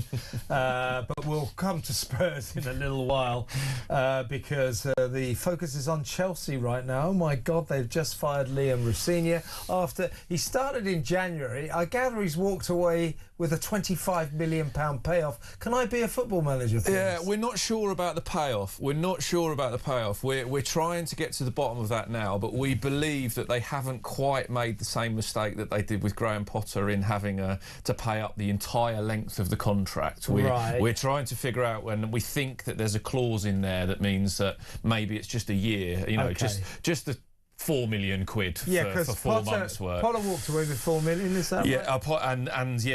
But it was paid up to the end of the contract with the previous managers, so it's now but I mean it's incredible, really. So less than 4 months into a 6-year contract, he has been sacked, and I find it a ridiculous statement, placing on record our gratitude to Liam and his staff for all their efforts in their time with the club. I mean, it's absolutely incredible, and obviously the 3-0 spanking at Brighton last night was the final nail. And I mean, you mentioned Spurs and me at the beginning, that Chelsea are doing their level best to make themselves look in even more of a basket case than Tottenham, aren't they, really? It's absolutely sensational that they can go through another manager. They sacked Maresca in January when they were 5th and in the Champions League places. They're now 7th, and they're 7 points behind Liverpool, and Liverpool have got a game in hand as well. Yeah. So it's all over the place, really. And, it did look like the writing was on the wall last night at Brighton when he sort of waved to the fans and all the coaches were patting him on the back as he walked off. And then in the press conference afterwards, he talked about it being unacceptable and I can't defend the players, this doesn't represent this football club. And not to be overlooked is a semi-final at Wembley at the weekend against Leeds. So the 3-0 loss at Brighton last night, that was Chelsea's 5th straight league defeat without scoring. That's the first time that's happened to the Blues since 1912. There was a certain big ship that went down in 1912. That's a Titanic. I forgot about that. So, the first time that's happened since the Titanic went down. Now, you can understand the director's disquiet about this, but I mean, at this point in the season, wouldn't it be... it's Liam Rossini. I mean, he hasn't done well, but he strikes me as an intelligent man. It'd be worth going to the end of the season and maybe giving him a little run at the beginning. You would think so, wouldn't you? I mean, look, Callum McFarlane's very well thought of in coaching circles. You very rarely hear a bad word uttered about him. He's going to be the interim manager to the end of the season. But I'm with you. They go into an FA Cup semi-final. What are the fans going to be thinking as they go? I mean, Leeds fans are going to be loving it, aren't they? As they go to Wembley at the weekend. And he did start with 6 wins in his first 7 games. There was all this, internet memes about his phrases and his personality. He's a bit David Brent, a little bit, but I mean, it was all going well at the beginning. But it's just another remarkable turn in Chelsea Football Club. I'm sure the fans will be they're not necessarily defending Rossini, but also talking about Blue Co, the ownership, and there's been protests over the last few weeks about it as well, of how it's gone under co-owner Begdad Egbali, and there's Winstanley and Stewart who are the 2 directors. So they can't exactly be glowing out of this, can they? Well, these newish owners who came, their first manager was Graham Potter, they keep talking about long-term plans. I think what they've got to learn is, OK, by all means have long-term plans, but football is about short-term winning. Yes, absolutely. And you can't keep giving these long-term contracts. I mean, there's a great line in Dan King and Jack Ross's copy, which will be going live very shortly on the website and in the paper tomorrow, but that no manager has lasted 6 years at the Bridge, which was the length of the contract they gave Rossini, since Dave Sexton in 1974. Remember. Why are you giving, not even a manager has lasted 2 years since Antonio Conte in 2018. So they've not had a manager for longer than 2 years since then. Look, it's all over the place at Chelsea. They're effectively looking like they're giving up on the league position. And, you've got players like Cole Palmer who've said if they don't make the Champions League, then, all things change. You would think so. They get the money for him. They're also in financial disarray. You know, if they do qualify for Europe, they've got it's very complex, but List A players that they'll have to move on because they can't spend any money. Yeah. So all is not well at Chelsea, and as you say, as a Spurs fan, at least there's another London club that's not in it. Well, we'll get to Spurs. Have apparently hired a psychologist. That's probably to deal with their depression after they get relegated. But let's just cover the big games tonight because they're both on talkSPORT at 8 p.m. The coverage will begin at 7 p.m. on talkSPORT 1 on the main talkSPORT channel. That's Burnley Man City. Then the other match on talkSPORT 2, same timing, 8 p.m. Kick-off, 7 p.m. coverage begins. That's on talkSPORT 2. But Burnley Man City win, cut among the pigeons. Yeah, and in Man City win, they go top of the table for the first time since I think it's October, or no, early in that, August, I think, end of August, since they were last top, and knock Arsenal off the top of the table for the first time since October time. So it really would put the pressure back on Arsenal again. City are playing the game, their game in hand, and as you say, you would fully expect them to roll over Burnley tonight. And in the other game, Bournemouth-Leeds, Bournemouth will actually go above Chelsea if they win that game. Interesting stuff. Well, just finally, Spurs have hired a psychologist. Is that before or after relegation? It's another day, another Tottenham joke story. But yeah, they've put a job advert out for a new sports psychologist to help with the mentality of the men's first team squad. We're committed to building a world-class performance environment for our men's first team. Well, I can say this as a fan who's been there and was there at the weekend, that I think it's most of us that need a shrink. Yeah, you all need a psychologist this season. Yeah. The good thing is, if you go for that job, if you're a psychologist, get the job, and in about 4 weeks' time they'll sack you and they'll give you about 10 million quid. Football, eh? Dean Scoggins, great to have you in the studio. All in the Sun tomorrow, folks. After the news, the great Brendan O'Neill joins me to go through the big stories of the day. You don't want to miss that.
across the UK. On DAB+, on YouTube, on your mobile, and on your side. This is Talk.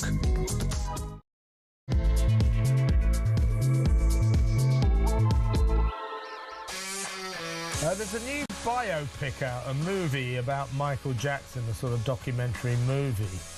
And it has been described as a disgraceful whitewash because it misses out the fact that Michael Jackson, I'm going to say this, let's say he was beset by allegations of paedophilia. I reported on that case in Los Angeles, and I'm going to go further than that and say this is the veneration of a paedophile. Why do we venerate this man? He was a child sex abuser. They made a movie of him. There's a West End musical about him. You don't get movies about Gary Glitter, do you? Or Jeffrey Epstein, Jeffrey Epstein the musical. Why Michael Jackson? We'll talk about that in a little while. First up, though, let's, for the next 25 minutes or so, go through some of the big stories of the day with the excellent chief political writer at Spiked Online, Brendan O'Neill. Welcome, Brendan. Hi, Kevin. How's it going? OK for me, not so well for Keir Starmer. Overarchingly, Brendan, over the last couple of days, this man, our leader, the Prime Minister, what are your thoughts on what we're witnessing? At last count, this is 7 lifelong executives and officials, civil servants, loyal servants of the government that he's thrown under the bus, that he's fired. These are people with families, with mortgages, with children to pay for. He's chucked them out, thrown them under the bus, all to save his own skin. He's supposed to be our Prime Minister. I look upon this man with the utmost contempt. Your thoughts? I think he's got some kind of narcissistic personality disorder because he is so self-driven, and not in a good way, not in terms of having a vision for the country or having any ideas he wants to implement or knowing where to take Britain. He's not self-driven in that sense, but he's incredibly, he just wants to defend himself. He wants to save his own behind. That is the great motivating force of his government right now. It is almost monarchical. It's like something from the Middle Ages when a king would do anything to stay on the throne, including lopping off people's heads. Thankfully now it's only a metaphorical beheading as he gets rid of all these civil servants and humiliates them in public when often it's him who's done something wrong rather than them. But, my honest opinion is that this is the worst government of my lifetime. Really, I don't mean to, that's not hyperbole, that it really does feel like this is a government completely adrift. It has no meaningful vision for the country. It U-turns every 5 minutes. It's doing things it promised us it wouldn't do. And it's not even good at dotting the I's and crossing the T's. The one thing Starmer promised us he would be good at was process, was managing the economy, managing the country. We now know that he's a bank manager who can't even manage things. That is the real tragedy of this government right now. And it's clear, Pat McFadden did the media rounds this morning. He went on to Times Radio, he went on to LBC, he was on Good Morning Britain. And I counted, I think he refused to support Starmer's decision to sack Ollie Robbins over 12 times, 6 times in one interview. Here he is on Times Radio this morning. If the Prime Minister's made the judgment that he's not got confidence in the head of the Foreign Office, the head of the Foreign Service, then it's difficult to continue. That is not to say that Ollie Robbins is not an extremely distinguished civil servant. I think what this really came down to was a disagreement on judgment. Ollie Robbins made the judgment that he didn't have to share this information with the Prime Minister. The Prime Minister takes a very different view. He thought that information should be shared, and it's on the basis of that disagreement that the Prime Minister took his decision. Is it fair, in your view, that Ollie Robbins has been sacked over this? Look, it's the Prime Minister's judgment. If you've lost the confidence, then it's difficult to continue. I understand that you're in a difficult position this morning, Pat McFadden, and I'm sure that you wouldn't wish to be. And it is the Prime Minister's ultimate decision. But that's the 3rd time I've asked you, and you've not answered. Is it fair, in your view, that Ollie Robbins has been sacked over this? Look, of course, as a cabinet member, I support the Prime Minister's decisions. Translation, Brendan, Pat McFadden doesn't think that dismissal of Ollie Robbins was fair at all. And we hear through the grapevine that nor do the rest of the cabinet. Apparently, cabinet ministers' meetings over the past few days have been extremely fiery, and his ministers and cabinet secretaries are not happy with the way he treated Ollie Robbins. He's facing a rebellion, isn't he? He is. It looks like he is. I mean, the clip you showed just there of Pat McFadden was really striking. You know, he's not going to bat for Starmer in any meaningful way. We've also seen Ed Miliband not really, you know, saying that he's going to back these decisions, and certainly saying nice things about Ollie Robbins, and, you know, being quite cool on Keir Starmer. And we've all heard about the tense cabinet meetings as well. But, you know, the thing is, I keep wondering, where is the rebellion? You know, why hasn't there been one yet? Now, of course, they may be waiting until 7th of May because the local elections are going to be awful for Labour. We all know that from the polls. And no one wants to take the poison chalice before that election. So they may be waiting till then. But I can't help thinking that there is such stasis in the Labour Party. Yeah. It is such a broken. It's like a party with rigor mortis. It's like it's in the death throes. It really is a knackered, exhausted institution. It has no purpose whatsoever. It was founded to represent the working classes of this country. It now looks down its nose at the working classes. It sees them as gammon, a bunch of racists and xenophobes who hate immigrants and hate Europe. That's how it views the people it was founded to represent. So it's lost its mission. It's lost its connection with working class Brits. It doesn't really know who it represents. It's losing the kind of leafy, keffiyeh-wearing bourgeois idiots to the Green Party. So it doesn't even have them anymore. It's the crisis of this party goes way beyond Mandelson, way beyond Morgan McSweeney, way beyond Starmer himself. This is a party without a mission, and I think it's going to be in trouble for years to come. Dan Hodges, who's been doing on the Mail on Sunday and the Daily Mail, has been doing very good work on this, has stated time and time again the Prime Minister is a barefaced liar. He has tweeted this: there is serious unease in Downing Street. This is literally just dropped. There is serious unease in Downing Street tonight that Starmer diverted from his briefing book and went too far in telling the House at Prime Minister's questions today that no pressure had been put on any civil servants over Mandelson. Dan is saying they know that simply was not true. So Ollie Robbins on Monday telling the Foreign Affairs Select Committee that an atmosphere of high pressure was created to force Mandelson into a position in Washington. Starmer now saying that that's not true. Now, Robbins went on to tell the committee that at one point, such was the intensity of that pressure, that Morgan McSweeney, the then chief of Downing Street staff, was heard screaming at Ollie Robbins' predecessor, Sir Philip Barton, just effing approve it. So Starmer told the House today no pressure was put to get Mandelson into position. Now, that, I think, is going to emerge as, to put it in Zara Sultana's way, as a barefaced lie. I was just going to say, are we allowed to call this a lie? Because that's what it looks like to me. And that's what it will look like to a lot of people. Now, Starmer might say, you know, technically speaking, I think Ollie Robbins said that he didn't have pressure directly put on him, but the rest of his testimony was entirely about the pressure that was put by Downing Street on the Foreign Office to make this happen. You know, to bloody well make it happen, to effing make it happen. That's what they were saying. It was an extraordinary amount of pressure. So Starmer, when he said that, is actually, he's fibbing. He's telling a barefaced lie, as you say. And I'm not surprised that Cabinet is angry about that. You know, Dan Hodges, you mentioned there, he's had his finger on the pulse in relation to this for quite some time. And I would trust what he says about what's happening inside the Cabinet office or between ministers. So perhaps we're entering a new phase of this scandal. I think we really are, Brendan, because we're also hearing that Kemi Badenoch has literally just now demanded that Starmer come back to the House and correct the record on this. This does look like a barefaced lie. And we've got Morgan McSweeney appears before the Foreign Affairs Select Committee next Tuesday, and after that, Sir Philip Barton. So this story of just effing approve it will either be denied or confirmed.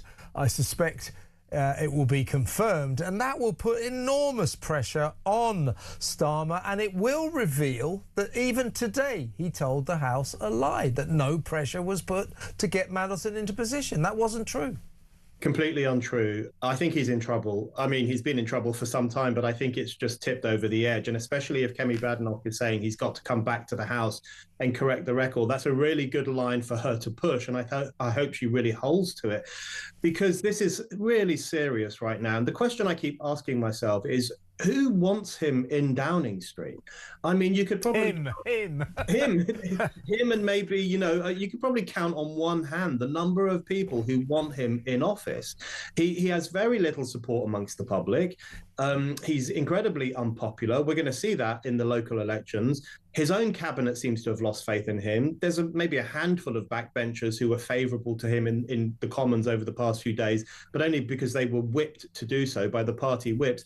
No one has any enthusiasm whatsoever for Keir Starmer as Prime Minister. Even Starmer, who wants to hold on to power by his fingernails, even he has no enthusiasm for the job. He's a dead man walking. He sounds like someone who's just completely exhausted and doesn't know what to do next, like a rabbit in the headlights.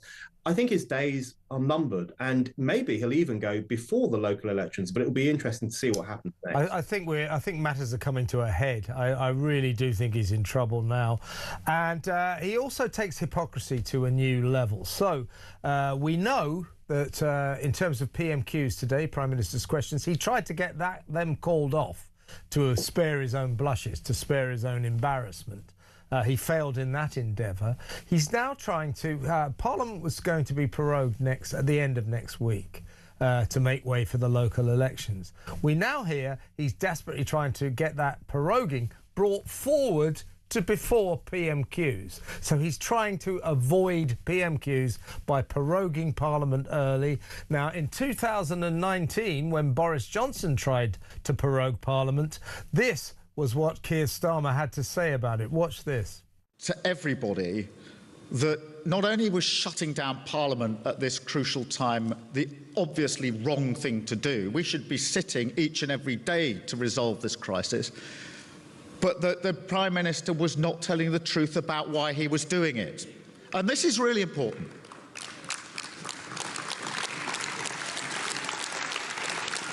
The idea of shutting down Parliament, I think, offended people across the country, and then they felt that they weren't being told the truth. And that sums up the man. Well, that clip sums up the man that is Keir Starmer. He's aged incredibly since then. That was only about 6-7 years ago. Being Prime Minister puts the years on you. But you know, hypocrisy taken to a new level. Proroguing Parliament is a disgrace. Now he's trying to do it.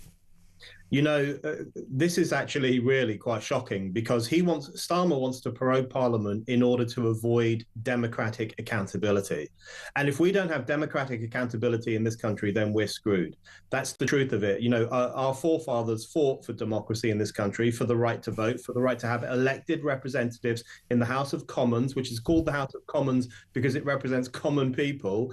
We were supposed to have people there who could hold the leaders of this country to account. That's the process he wants to avoid. That's the thing he wants to duck. He really wants to escape the pressures of democracy itself. And we've known that he's always had this tendency. This is a man who openly said he prefers Davos to Westminster. And we all know he prefers Brussels to Westminster because he likes to rub shoulders with unelected people so that he doesn't have to see us oiks who he's accountable to.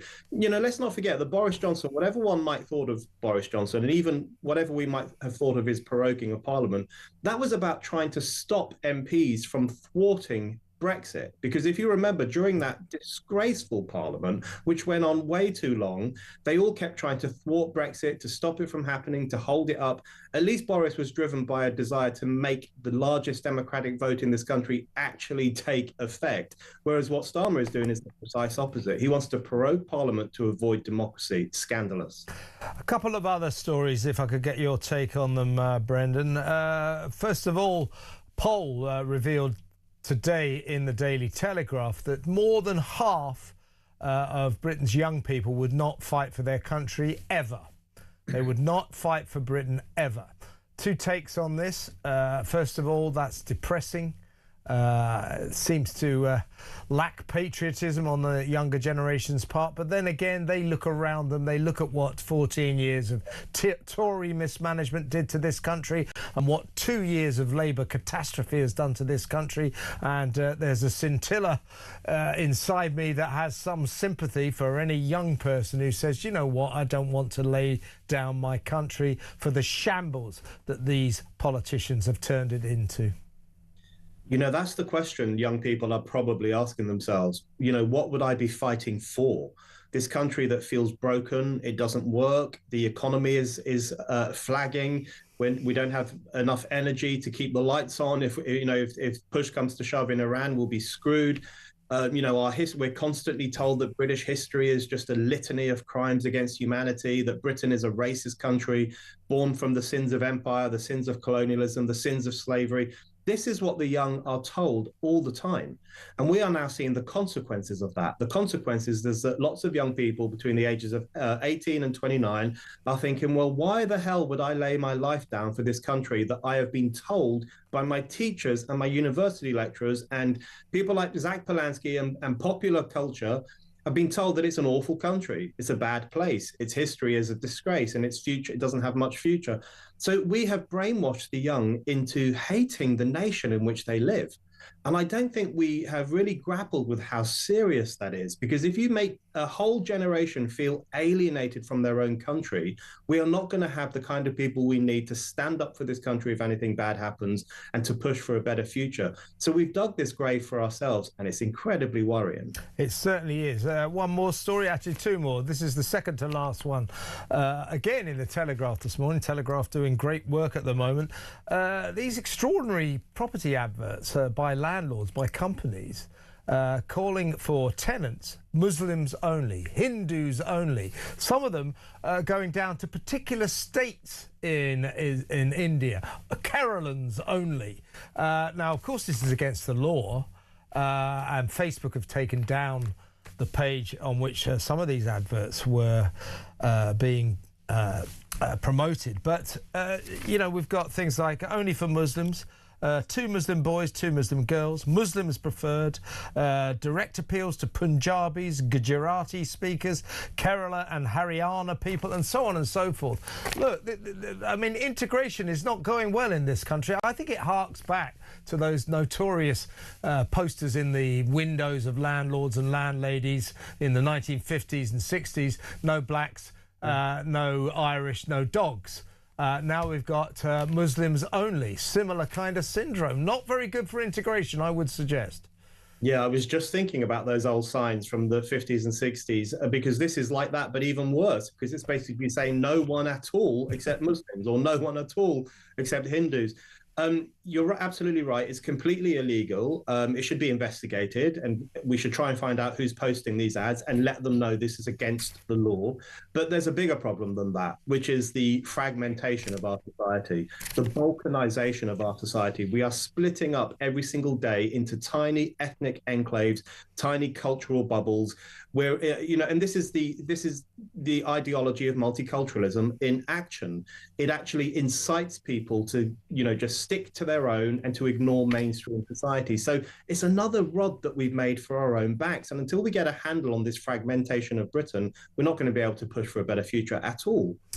Exactly right. Last question, the last topic for you. Not really your normal sort of comfort area, Brendan, but I thought it might be interesting to see what you've thought about this. I think that people in the public eye, the morality with which they conduct themselves is quite important. These people are role models. Now, you will be aware that Harry and Meghan have just been on one of their weird pretend royal tours, this one to Australia. Now, to say they monetised that tour is the understatement of the century, to the extent that Meghan, people are saying, God, look, have you seen she's changing her outfit every 20 minutes? God, that's good. Well, it turns out that she was doing that because everything that she wore, all those outfits, were immediately advertised on a fashion website called One Off for sale, and she was getting a massive great cut of the action. Now, we're watching footage of her here going to Bondi Beach. When she went to Bondi Beach, she met grieving relatives of the victims of the awful Bondi Beach massacre last year. There she is, looking very, very sympathetic. Now, see that outfit she's wearing, sort of striped shirt and white trousers, very beachy. Well, they've just had to pull that down from the website because people are disgusted by the fact that she's using this horrific slaughter of those poor Jewish people to cash in, to make money. So it's like cashing in on terror. Now, she's got to earn a living, so has Harry got to earn a living. But this is not the sort of behaviour we want to see from people like Meghan Markle, is it? Absolutely not. And I think cashing in on terror is a really good way to put it, and captures just how chilling this is. If it's right that she was getting money from this kind of fashion blog or fashion website that was advertising everything she's been wearing in Australia, that's really sickening that they even did it for her visit to Bondi Beach. You know, I was on Bondi Beach in January this year, and I actually did a talk at one of the vigils there for the victims of the massacre. And the stories I heard from some of the survivors and from the friends of people who died were so extraordinary and depraved and depressing in terms of what those people suffered on that day last year. And the idea of using an event like that, or a space like that, a space that is still a space of mourning, to advertise some nice clothes, to try and make a quick buck from some fashion trends, it almost beggars belief. But it really does show that Harry and Meghan have lost the moral plot. They really have become so self-serving that they haven't even got the awareness to recognize that doing something like that on Bondi is a really bad thing to do. Yeah, I was searching for the right phrase. Lost the moral plot. That is it. They have lost the moral plot. Well said, Brendan. Brilliant to have you on the show, as always. Thank you so much. The excellent Brendan O'Neill, chief writer, political writer at Spiked Online there. Let's go straight to break. By the way, before we do, I should tell you, breaking news. This is the latest from... So a lot of breaking news literally in the last half an hour. We've just heard that Kemi Badenoch has demanded that Keir Starmer goes back to the House of Commons to put the record straight, because she says others say he lied to the House again, this time about the pressure that he says was not put on the civil service to get Peter Mandelson into the ambassadorship in Washington. She wants that record corrected, and a cabinet minister has told the paper that the cabinet that they have lost patience with Keir Starmer, but that it was up to the cabinet as a whole to depose him. The quote in the paper is this: "It's bleak. It's a question for the cabinet and colleagues. They need to come to a view. I know what my view is." That was a cabinet member whose view is obvious, that Starmer should go. I think things are happening. I think this is building up to a head of steam. I think Starmer is in even more trouble. Kemi Badenoch demanding that he comes back to the House to correct the record, because he told the House that no pressure was put on the civil service or Ollie Robbins or anyone to get Peter Mandelson into Washington. That patently was not true. Keir Starmer, folks, is in more trouble than ever before. We better go to break. Back in a mo.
I hope I wouldn't have used that. Well, certainly I don't remember trying to get any job for my mates.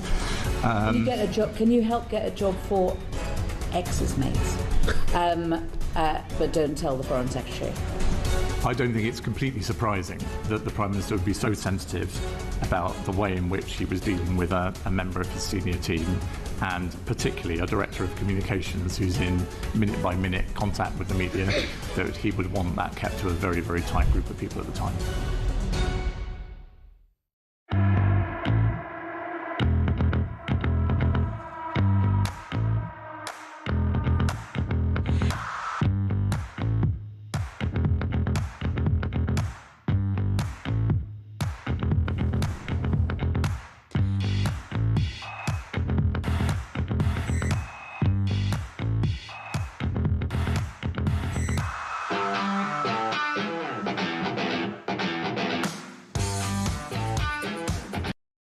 Across the UK, on DAB+, on YouTube, on your mobile, and on your side. This is Talk. Welcome back. There's a new biopic, like a sort of drama, but a documentary kind of drama biopic about Michael Jackson. It's called Michael, and the reviews are in, and all the critics think it's bad. It's really, really bad. We're going to talk to Sam Dowler, entertainment journalist, in just a second, get his verdict. But here's a trailer.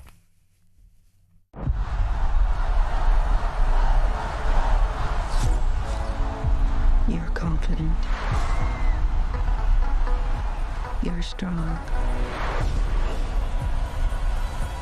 You're beautiful. You're the greatest of all time. Let me tell you something. In this life, you're either a winner or you're a loser. Y'all want to work in a steel mill like me for the rest of your days? No, sir. Yeah, because I sure as hell don't. Y'all willing to fight for it? Yes, sir. I need to hear you a little louder. Y'all willing to fight for it? Yes, sir. Ready whenever you are, Michael. Stirring stuff. Well, let's go over to entertainment reporter Sam Dowler. Hi, Sam. Hi. Now, you're off to see this film. It's called Michael. Unsurprisingly, it's cost $150 million, this production. And it's being heavily supported by the Michael Jackson estate. The elephant in the room that isn't in the film is his problems with child sex paedophilia allegations. I'm going to go further than that. They're not allegations. I know for a fact. I reported on this when it first broke. I've seen the statements of the children he abused. I saw the statement, the 111-page statement by Geordie Chandler, his first victim, who went public, and who he paid $22 million to shut the hell up. And this man, Michael Jackson, was a child sex abuser. He was a practicing paedophile, and I do not understand the continued veneration of this man. Why is this film out? Why is there a musical in the West End? It is time that this guy Jackson was thrown onto the scrap heap of history. They don't make biopics about Gary Glitter, do they? Why are they making a biopic about this guy? Well, I mean, to be honest, you could say the same thing about Donald Trump with a very... Oh, well, I don't think you could. He's not a paedophile. Hang on a second. Hang on. No, don't say on this show that Donald Trump is a paedophile, because he's not. Well, he's certainly been accused of it in the Epstein files, and we've seen it. So you have to judge people by exactly the same measure if you're going to say the same about Michael Jackson. Look, Sam. I know about this stuff. I've read all this stuff. I reported on this. I knew Geordie Chandler. I read his 111-page statement to the LAPD. I know about this stuff. This guy's a paedophile. So don't just say he was never convicted, because that does not wash. Well, he wasn't convicted, and Trump has been found guilty of an abuse. Yeah, well, let's not talk about Donald Trump. Why do you still revere Michael Jackson? Well, okay, right. First of all, look, this is obviously that part of things is horrific, and I've just cut it out. Why don't they make a biopic? No, I've seen the documentaries as well, and and look, they are very serious allegations, and of course they are, and they're true. Yeah, well, we don't know that. They're true. We don't They're know true. that until it's found in a court of law. Then nobody knows the truth. So Obviously, you're going to go out of your way to extract from the obvious equation of this guy's life that he was a paedophile. You're going to just, it's only allegations. We've never proved. Never went to court. We don't. You're going to just disrespect all these kids. We don't know that. And there's not. There's obviously in every station. I do. Every single accuser should. I know it, Sam. I know it. I've spoken to his victims. I know it. Yeah, but have you spoken to them personally? Yes. Look, and of course, I have. Yeah, next. But the whole situation is horrific, and I completely agree with you. But this film is not about that. The film they tried to mention obviously parts of it, but there was an NDA in place, so they couldn't even use the footage. So this is for people. Obviously, they're trying to do with him what they did with the Rocket Man one for Elton John, also the same as the Whitney Houston one and the Amy Winehouse one. And the Amy Winehouse one, everybody said, was a whitewash because they didn't even speak about the drug taking, etc., not to the extent that it was. So this is a film for the fans, clearly, and he clearly still has millions of fans, which is why they would spend So what is the deal then, money. What's the deal then, Sam? If you reach a certain level of fame, if you're a sort of middling level of fame like Gary Glitter, then you're not forgiven for paedophilia. But if you reach the sort of stratosphere of Michael of being a paedophile and went to prison, and that never happened with Michael Jackson. Sam, how many times I've got to tell you? Michael Jackson was a paedophile. He sexually abused children. Fact. Okay, and you could say Fact. exactly the same thing about Donald Trump. Come on, mate. Don't go out of... Stop bringing up Donald Trump. Stop bringing up Donald Trump. Because on this show you talk about... Why? Accusations count, Kev. They do count. Why are you going out of your way to exonerate Michael Jackson? I'm not trying to exonerate him at all. And I'm somebody who would obviously believe in the victims, and they have had their day in court, and things haven't happened, and he wasn't found guilty. So for the people who are his fans, and there are millions of them, I'm not necessarily saying I'm a massive fan. I will go and see the film because I'm going with somebody who does love Michael. but his musical still does a great amount of work. Like they make loads of money all the way around the world with the MJ musical. So I don't think they should though. And he was a musical genius, but also he was a victim himself of child abuse. So this is, and I'm not saying sins of the father, etc. But this is about his work, I suppose. So if you want to know about his life and about the work, Gary Glitter sang some good songs. What, one or two? They were good songs. Gary Glitter's got fans. Yeah, but you cannot. Don't worry about the fact he was a paedophile. Compare Gary Glitter and Michael Jackson. You can't. It's ridiculous. He's not. Gary Glitter was travelling to Vietnam and Cambodia to rape little girls. Yeah, that's not the same thing at all. Yeah, and Michael Jackson was luring children into Neverland, taking them into a little lair that he had behind his bedroom, and doing unspeakable things. Yeah, but to them. again. It's okay. I know this. I know this. This is all alleged. So it's not alleged. I'm telling you, it's not alleged. It's a fact. It's a fact. Okay. He was a disgusting paedophile, a child sex abuser. And frankly, Sam, you're a nice guy. You're a nice guy, but you should be ashamed of what you're saying. I'm not saying he wasn't at all. I'm just saying that they didn't have their day in court, and which is why I would say the same thing about Donald Trump. He's a disgusting Well, can you stop? He's a disgusting paedophile, just as much worse than Michael Jackson because he's been found guilty. Absolutely, and he's the president. Sam, don't demean yourself. You're making a fool of yourself. In what way? Yeah, because you just are. You know what you're doing.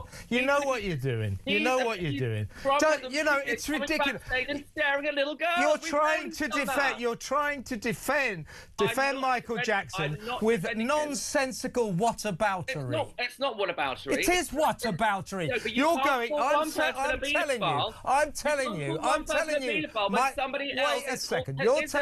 I'm telling you, Michael Jackson was a paedophile, and you're going, What about Donald Trump? That is whataboutery. No, because you're saying he was a paedophile he has never been accused. Yeah, but he's never look, been found guilty. yeah, but Sam, do you understand this? I was there. I was in California when this story broke. I followed it intricately for many years. I have spoken to the victims. I have been to Netherlands. I have spoken to coppers. I have spoken to the kids' lawyers. I know this story, and I know for a fact, it's not just alleged. I know for a fact Michael Jackson was a very, very dangerous child sex abuser. So don't come back to me and say, oh, it's only allegations. That's pathetic, to be honest with you. Look at the body of the body of... Sod the film. The film is that's what this is about. That's why this has come up. The film is a disgrace. The film is a disgrace, and so is that musical in the West End a disgrace. Well, the thing this guy should... Neither he nor his estate should be allowed to make any money anymore. Well, again, but the thing is, you will still find Michael Jackson being played on the radio, on national radio, on I heard a song on the radio in the car on the way home today. So it was like, yeah, well, that should be stopped. There was obviously a difference. Quite a few stations won't play his music. You know that. There's a difference in the public psyche. There is a difference in the public psyche when it comes to Michael Jackson and when it comes to someone like Gary Glitter. Because Michael Jackson was more famous. Sam, I've got to end this. Good to talk to you. Enjoy the film. Sam Dowler, entertainment journalist. Yeah, I mean, I just know it. You know, I know it, honestly. I know a lot of stuff about this. And it just enrages me that this guy, this child sex abuser, who did the most terrible things, I'll tell you, the most terrible things to little children, is venerated around the world. Is these movies and this musical. Stop it. Stop it. It's enough. Write him out of history. He was a paedophile. Let's go to break. We'll take some of your calls when we come back. Stay where you are.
Across the UK, on DAB+, on YouTube, on your mobile, and on your side. This is Talk. Welcome back. Let's get this straight. I mean, you know, Donald Trump, after my conversation with Sam Dowler there about Michael Jackson, he kept saying, oh, Donald Trump's accused of being a paedophile. No, he's not. There's absolutely no suggestion ever. There never has been a suggestion that Donald Trump was in any way involved with paedophile offences. Yes, at one point he was a friend and associate of the convicted paedophile Jeffrey Epstein, but that was before his conviction, and Donald Trump famously dumped Epstein as a friend, kicked him out of Mar-a-Lago. So let's get that straight. There is no suggestion, and there never has been any suggestion that Donald Trump has in any way involved with paedophilia. His former associate, Jeffrey Epstein, yes, not him. Let's get that straight, OK? Let's go to the phones now. Let's talk to Nigel in Portsmouth. Hello, Nigel. Hello, Kevin. Great show as always. Thank you very much. Yeah, actually, that last point. He was just a very wealthy American. So he was friends with loads of very wealthy people, particularly a lot of very... I mean, don't forget, he had a private meeting with Blair in Downing Street. Now, I'm not suggesting, by the way, that Blair did anything wrong at all, but he was just, a very wealthy man comes knocking. Money opens doors, Kevin. Money opens doors. If I was a billionaire, I could probably... you'd probably want me to come into your studio and have a chat with me. That's just how life works. Yeah, I mean, as I say, just because you may have met or you may have known at one point a paedophile doesn't make you a paedophile. So I think Sam was very, very wrong on that, and the president should not be subjected to those kind of untrue allegations. Nigel, you wanted to talk about renting. What was it you wanted to say? Actually, when I heard you earlier saying, oh, there were these kind of adverts saying, just for Muslims or just for people from the... I was thinking, oh, this is really, really bad. And then the penny dropped. This is exactly what we do. We host language students, foreign language students. And my wife will only kind of entertain students from Saudi Arabia, Japan or China, nowhere else. That's based on experience. Well, wait a second, though. Is that a private house? It's a private house, yeah, private house. We invite language students to stay with us, and we basically Are you allowed to do that, Nigel? Yeah, well, the reason we do it is based on experience. My wife is from West Africa, and we've had people from West Africa come and stay. Yeah, but it might be based... I get that. I understand why based on experience or whatever, but I'm not entirely sure you're allowed to do that. You're not allowed to say we only want tenants from one country, one race, or whatever. Well, it's not. Their race is irrelevant. Their religion's irrelevant. They are from Saudi Arabia, Japan, and China. Why is it that you only want tenants from there, Nigel? Well, I wouldn't call them tenants. They come and live with us effectively. We supply them with 2 square meals a day, just because they're really respectful of our property. Obviously we lay the rules out: no visitors, no loud music, no smoking, no drugs, no drinking, and they always abide by it. And they're the only 3 countries. I was actually working out between when I phoned and now, we've had people from over 30 countries. Obviously, they're always non-English speaking countries. Yeah. And, we've never had any problems with those 3 nationalities. And the language school that we deal with, they say we're not the only ones. It's your house. It's a room in your house. So I guess things are different. And also... what we're talking about with that story earlier, Muslims only, Hindus only, Keralans only, these are companies, these are professional landlords. So, of course. I'm not sure what the rules are when it comes to your own house, but I think they are a little bit more relaxed, shall we say. But if you were a company, Nigel, if you were professionally running properties and putting up tenants, and you said only people from Saudi Arabia or Japan, what was the other country? Well, it's China. China. Okay. If you said only Saudi Arabians, Japanese, and Chinese, that would be against the law.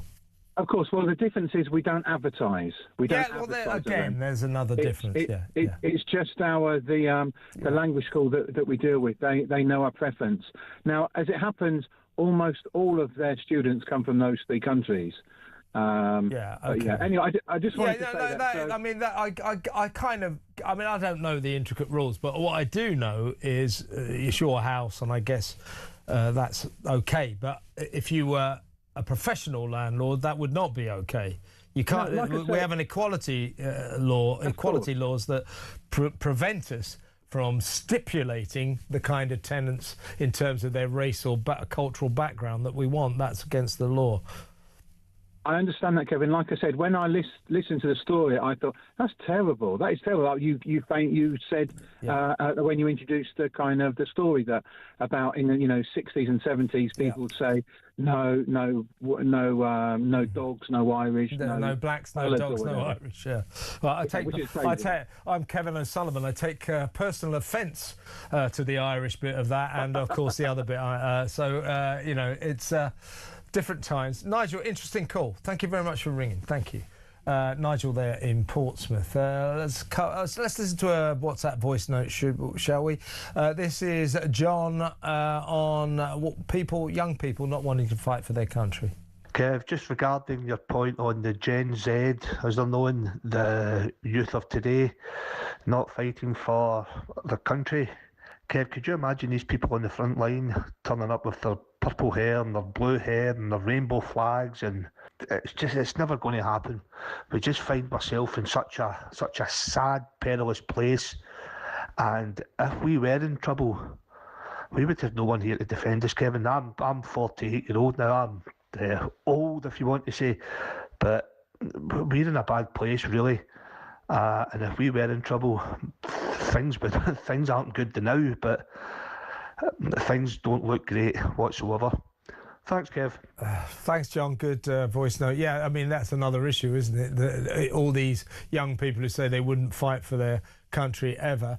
I mean, at the risk of being a bit controversial, would they be any use if they did fight for us? That's another issue, though, I guess.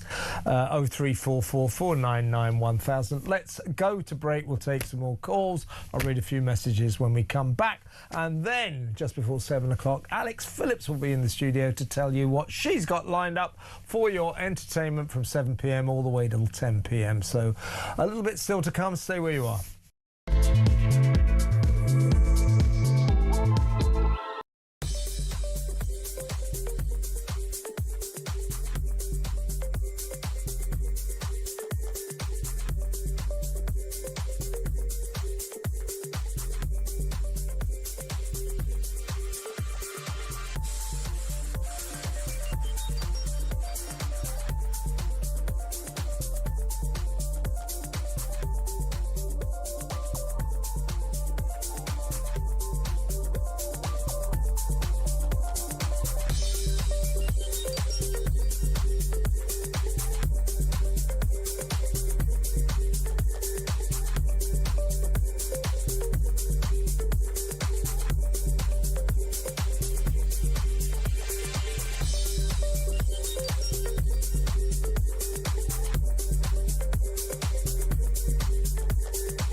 I hope I wouldn't have used that. Well, certainly I don't remember trying to get any job for my mates. Can you get a job? Can you help get a job for ex's mates? But don't tell the Foreign Secretary. I don't think it's completely surprising that the Prime Minister would be so sensitive about the way in which he was dealing with a member of his senior team, and particularly a director of communications who's in minute-by-minute contact with the media, that he would want that kept to a very, very tight group of people at the time. Across the UK, on DAB+, on YouTube, on your mobile, and on your side. This is Talk. It's piling up thick and fast against the Prime Minister, Keir Starmer. Kemi Badenoch demanding that he returns to the chamber to set the record straight after he said there was no pressure applied to get Peter Mandelson in to the embassy in Washington. That does not seem to be true. David Maddox, who broke the story last September that Mandelson had failed the security screening process. He's now reporting, David Maddox for The Independent, that Ollie Robbins' allies are saying he was not asked for an explanation by Starmer when he was sacked. So Ollie Robbins' allies saying, well, at the very least, Starmer should have said, well, you know, why didn't you tell me, etc., etc. He just sacked him. So there's another problem there for Keir Starmer. A couple of texts I've had in. Clay says, the media keep going on about Starmer, but I think they should be going after Lammy, David Lammy. He was the Foreign Secretary at the time, appointed by Starmer. What did Lammy know? Quite a lot, I think, but Starmer is the Prime Minister. The buck stops with him. Kevin in Jersey says that Starmer's voice is upsetting his cat. I can understand that. Rebecca in Wiltshire says Michael Jackson was never convicted. Would have been if he didn't die, I'll tell you that. And Matt says, I've been saying this for years about Michael Jackson. Glad someone in the media has the guts to say it. You're welcome, Matt. Christina, the youngsters would not fight for this country because they know Starmer would use them as fodder. Yeah, he'd chuck them under the tank. Never mind the bus, he'd chuck them under the tank, wouldn't he? Plus a certain section of society would be exempt. Thank you, Christina. Let's go to the phones. Let's talk to Karen in Bournemouth. Hi, Karen. Hi, Kevin. How you doing? I'm all right. You want to talk about young people? Yeah, just a quickie. Your man was talking that's about Elsa, right? Every time. Go on. You have to say that, yeah. Your man was talking about lodgers, not tenants. Yeah. Different rules. But as to... Yeah, that's a good point, Karen. I should have thought of that. You're right, yeah. Lodgers, not tenants. Yeah, go on. Anyway. But, yeah, about not fighting for England ever. Now, they go into primary school. Their heads are completely screwed with all the gender stuff. So they don't know who they are in the first place. History is being wiped out and all changed. Like we don't have a history. Yep. They get a bit older, and then there's no work for them. There's no hope for them. All they see is piles of people coming in, taking everything from them, nobody doing anything about it. But also, I think, you know, if a bomb hit somebody's house, I think they probably would come out and fight, but they still wouldn't know what they're fighting for. No, and as Brendan O'Neill was pointing out, Karen, you know, these kids, a lot of them are brainwashed from the moment they go to school by left-wing teachers who tell them that this country's a racist hellhole full of fascists and Nazis. I mean, no wonder when they come out of school they don't want to fight for their country, because they've been sort of brainwashed into believing it's just an awful place and not worth laying your life down for, right? Also, too, they you know, they've been... Because they think it's a hellhole and it's really terrible and that they're bad people, they'll automatically go to say, well, I don't want to be a bad person, so therefore I shouldn't fight. Well, exactly right, Karen, exactly right. Well, listen, thanks for another great call, and my regards to Elsa, who always gets in on the act, doesn't he? Karen in Bournemouth and her dog Elsa. Every time Karen rings up, Elsa goes, oh! in the background. I'm talking to Alex Phillips, of course. Yeah, I think I might have had Karen on the other day, and there was this noise. It's Elsa. And I was like, I don't know whether I didn't know what it was, man or beast. No, it's Elsa. Elsa always howls in the background. It's really stacking up on Starmer. Kemi Badenoch has just demanded he comes back to the chamber, to the House of Commons, to set the record straight, because he said no pressure was applied in getting Mandelson into the embassy in Washington. That quite clearly is not true. Do you kind of get to this point, though, now, that we all think Starmer is a moron, we all don't trust him, we know he's two-tier Keir, we want him to go, we don't know who's going to replace him, and it might be worse. But has it not got to the time now that it's like, woman, don't you have an election campaign to go run? Aren't there policies you might want to be proposing? Well, I mean, it's just like constantly wasting Parliament's time now. You know, the jury of the general public are like, he's horrible. Well, but unless the Labour Party do something, we're just wasting time at this point. Yeah, the contempt and the hatred for this man around the country, and it's not unfounded. The way this guy has been behaving has made the nation sick. Exactly, and I think at this point his own